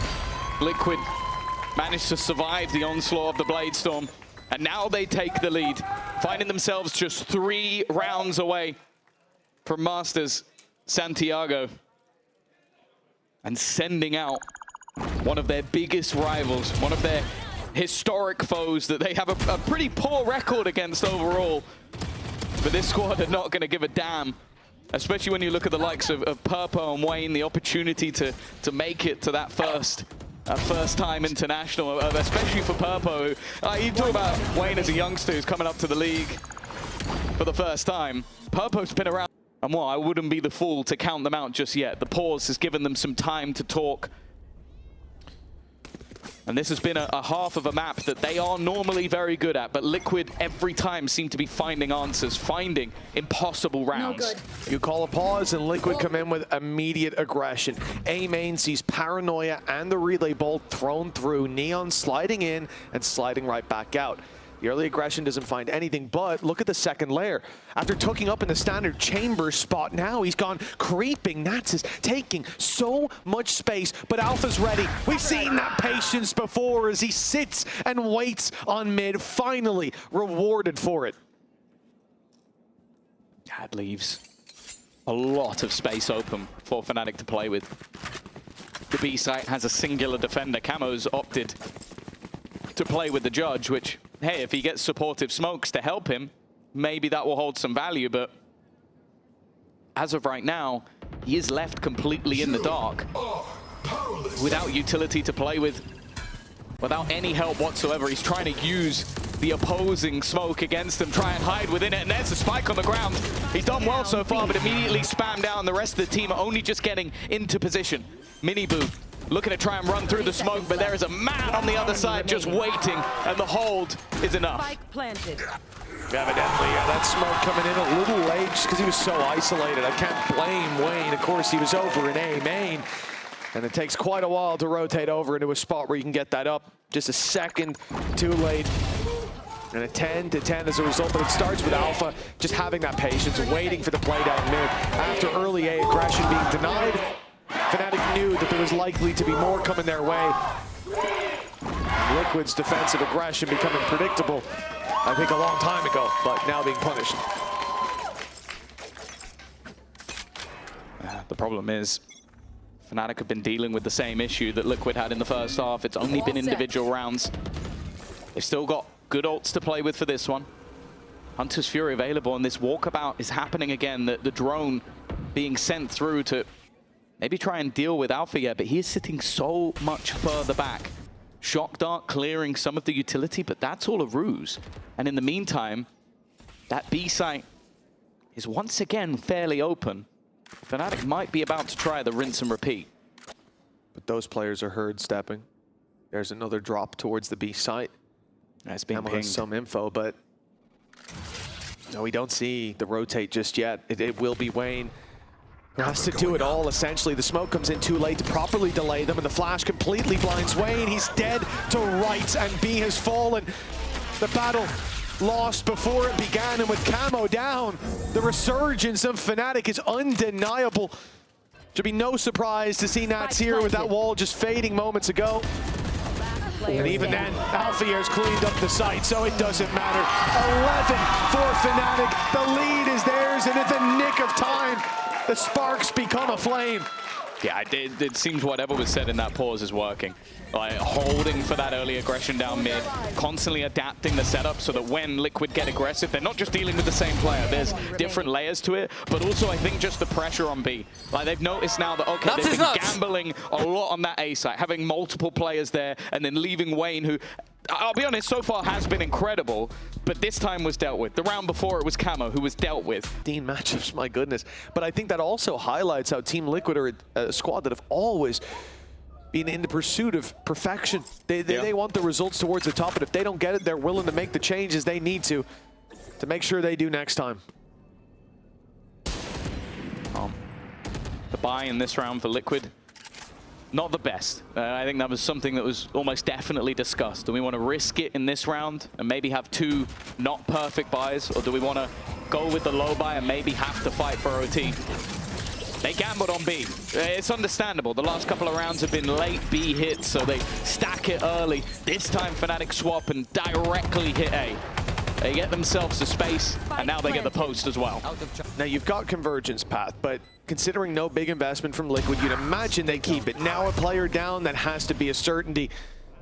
Let's see Camo move towards Heaven, but they will be diving in to take the space. Ends up losing his life. A trade at least, but Liquid a man down. Smoke now blooms. Spam's not good. They get close to the spike, but everybody's falling and they can't get back up. 12 to 10 for Fnatic. They left it close. I started to doubt if we were going to see them show up here today, but 2 chances to at least lock in a map. Yeah, we expected one of their choices to be clean. It's been anything but. They've had to fight tooth and nail for every single round, but now they sit just one away from taking us to away the game map. after this pause. It's crazy, come on. Oh, wow.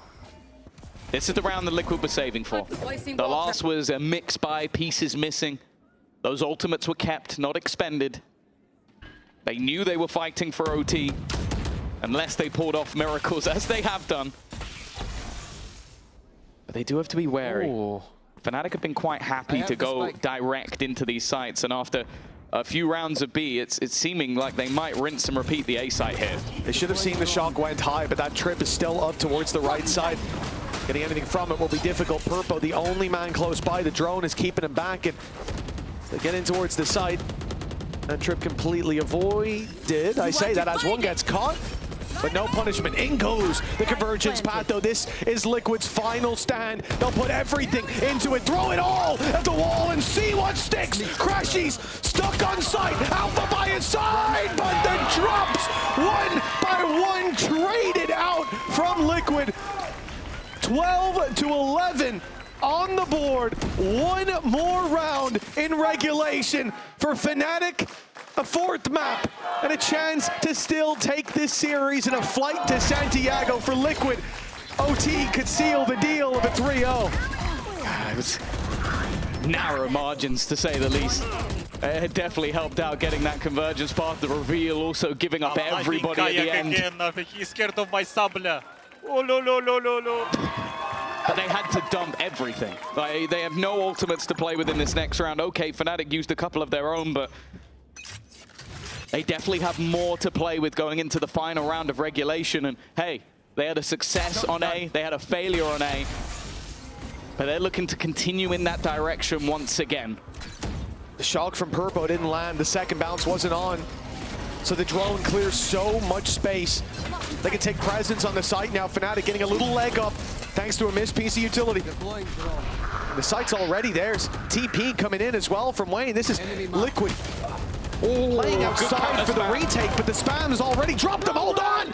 Liquid are fighting back. Miniboo's got 3, and out of nowhere, the Hunter's Fury is all that stands for Fnatic. Crashies needs to pull out a play like we've never seen before. And with Wayne tucked in with a judge and a firing squad on the other side, overtime on the horizon, and a new dawn with Miniboo on 4. Liquid haven't given up hope yet. The 3-0 dream is still alive. It wouldn't be a series between these two if we didn't have an overtime. but I have to say I did not think we were getting there. I want to watch this from Minibu's point of view. Wow. Just fully taking over that retake. He got there early. He quickly maneuvered his way to the site the second he realized what was going on.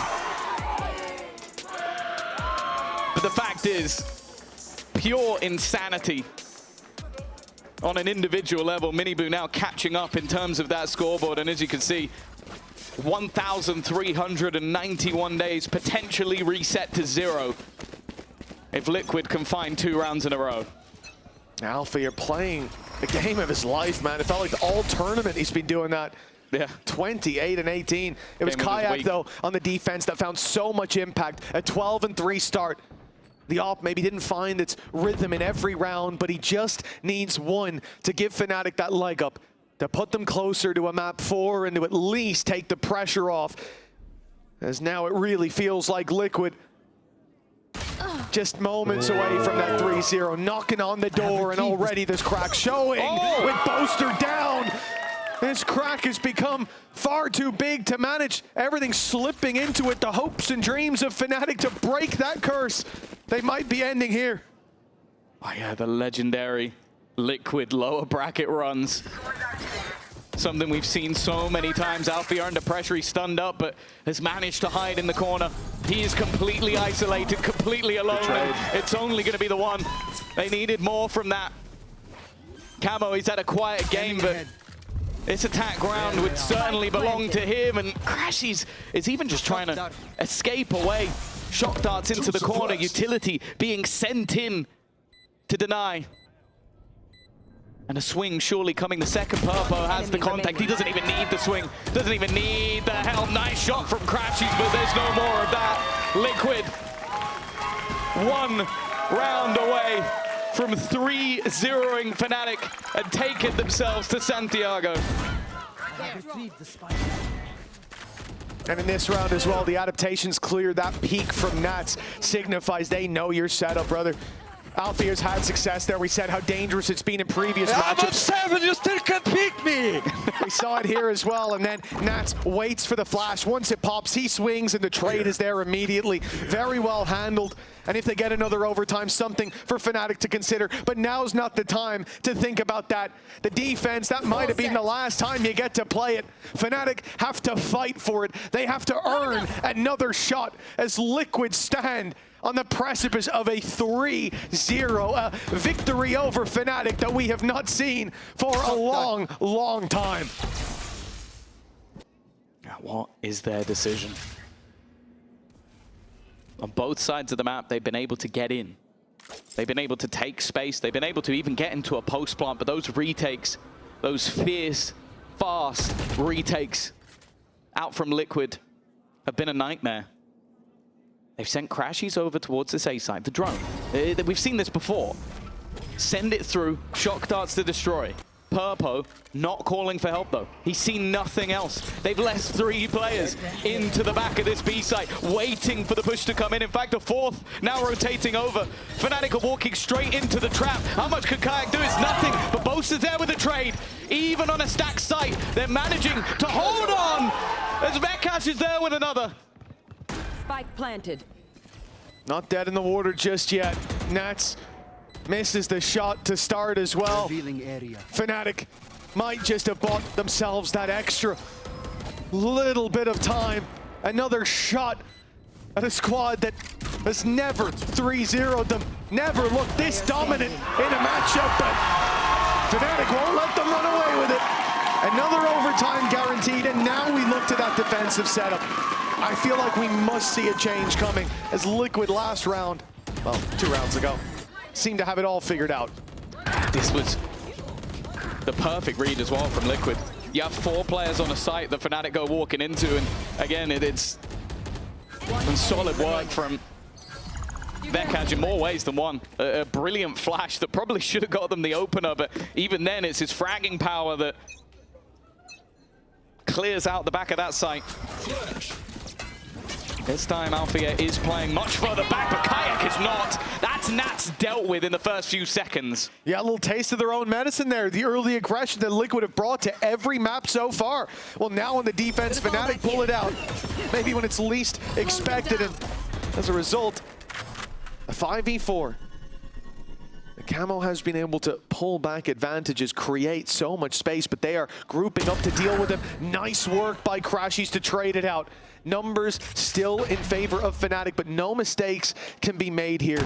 These players on Liquid have already, even individually, won rounds like this, and now they're together. Great damage from Wayne. It's starting to look spooky, and around Fnatic we're favored, and Liquid somehow still have a fight in them. Crashies will be spotted. Operator on the retake, also not ideal, but might work out. If they attempt to get aggressive, it's a missed shot. Miniboo just taking over again. A quick double. Blink and you miss it. And Crashies is only on 42 HP. He's being flanked on. Purpo's coming in from behind. He is locked in a fight. And he doesn't even know he's already lost. Surely Wayne will close it before he even gets backstabbed. And what was a solid start to the round still goes in Liquid's favor. Another chance to close.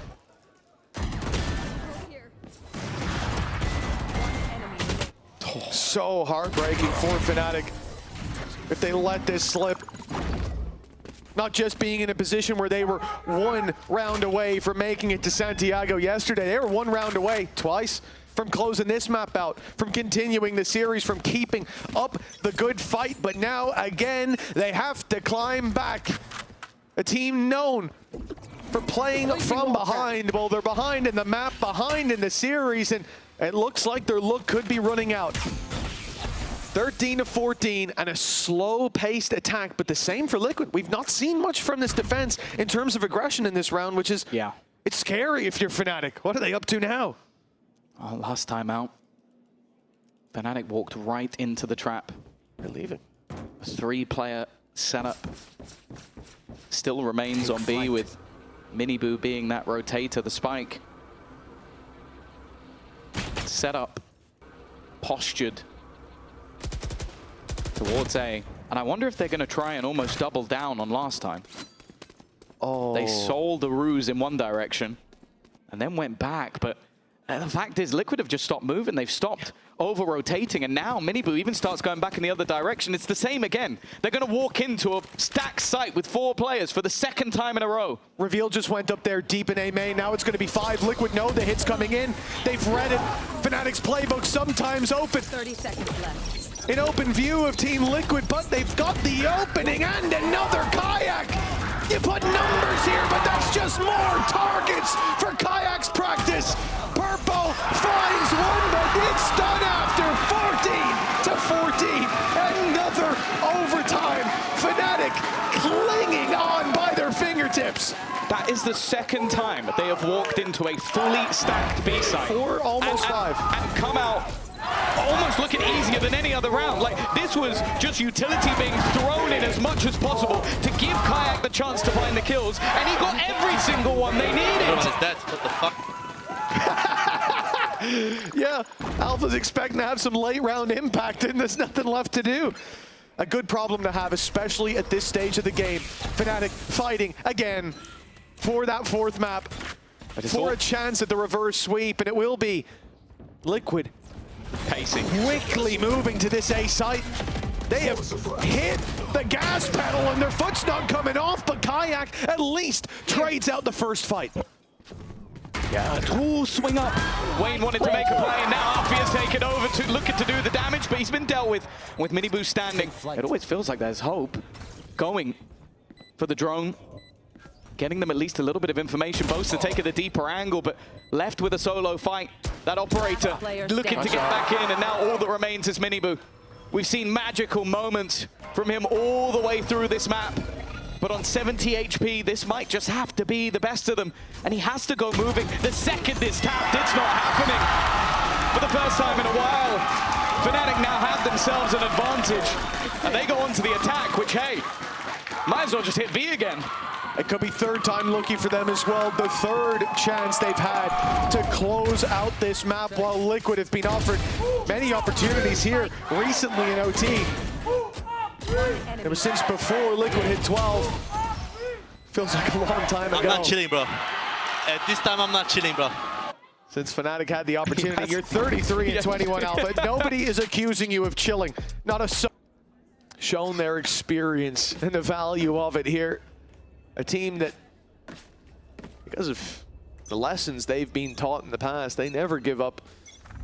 That attitude's gotten them far. And now, a reverse sweep needed to make it to Santiago, but it starts with this round here. It starts with this map for Team Liquid. They hope it ends here, but a big battle needed. And again, we're going to see this three-man stack up towards B, but this time Liquid have doubled down. They brought the Cypher utility from A to B. And if this drone sees nobody, that could send the round spiraling, but that's huge information. Yeah, the thing is, I don't think it's going to stop Fnatic. They've already got two players, but it's about timing. Look at the hesitation. Currently, the defensive side are running around in the spawn. They're going back and forth in case they've lost mid control. Maybe thinking this is bait, and it's not. Kayak again. It's an opener, but can it be turned by Miniboo? No, just the one this time. Camo already filling in the gap. Needs to turn around to try and find them on the side, and the escape might not be there. He's made it back into the smoke, and now Nats has found another. Somehow, they once again find an advantage. One enemy remaining. Oh, Nats onto Alpha, and Wayne wrapping around. This one's done. Overtime, 15 to 15, and another required. How many OTs can we find here on Abyss? It seems endless with the back and forth. I have to say, crazy from Purpo to stand there with the arrow drawn. Could bounce it off the wall, but didn't quite expect to see two players on the other side. The fact that Nats chooses this round to step up, though, it's a statement from Team Liquid. Lowlands looking stressed. Let's call back to the end of the last map where he was giggling and saying, what are we doing? Well, they were winning at 12-10. So now it's certainly getting to him a little bit. Yeah, Nats is not doing 360 shorty kills anymore. But still, some of the stuff he does is just as ridiculous. While that was the first defensive round for either side, OT, all is forgotten. The rounds before mean nothing. The hero plays mean nothing. And the game starts once again. And just look at where Alfeard's currently sat. Just in the spawn.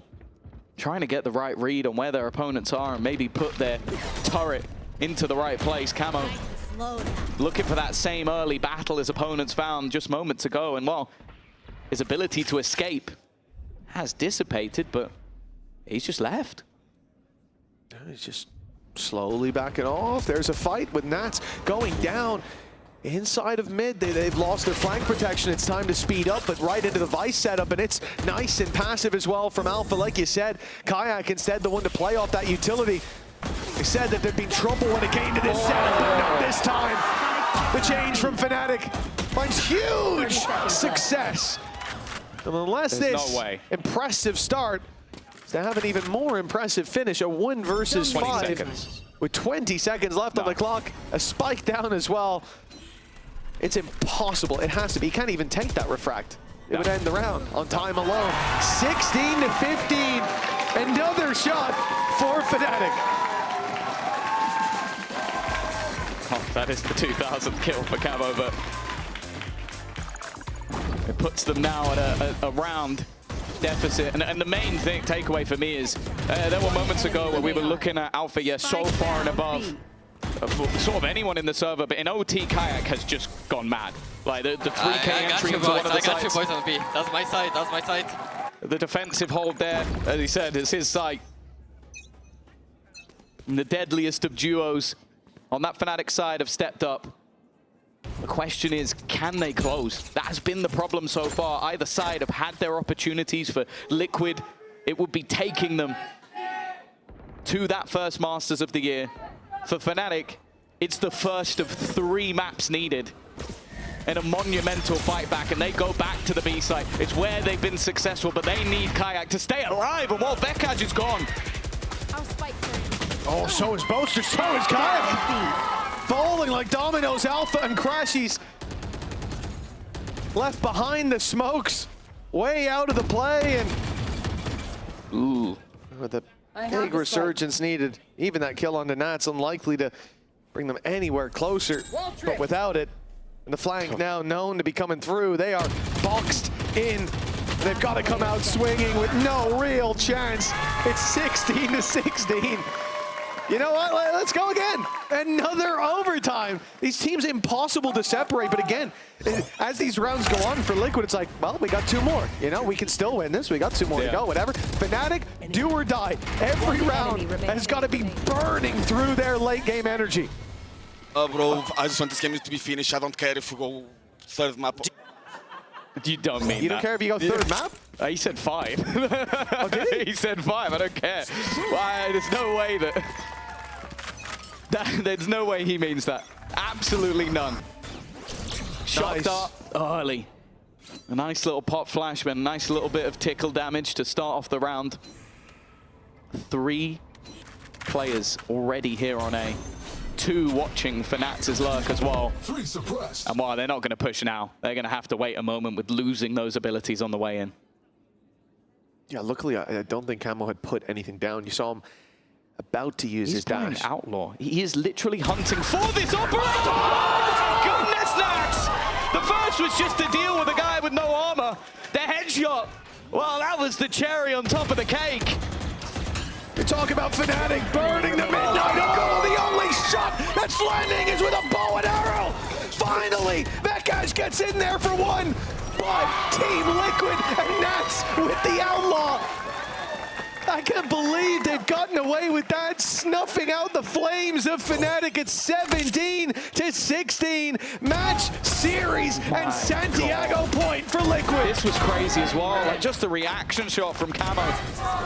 But find me another man on planet Earth who plays Cypher. Don't pick me on me. Who you see him buy an Outlaw in OT and push mid and you go, yeah, actually, that's probably the right play. Like, there is no one else. There's no one that does that. And that was purely to counter Kayak. Killing Alpha in response was just nuts.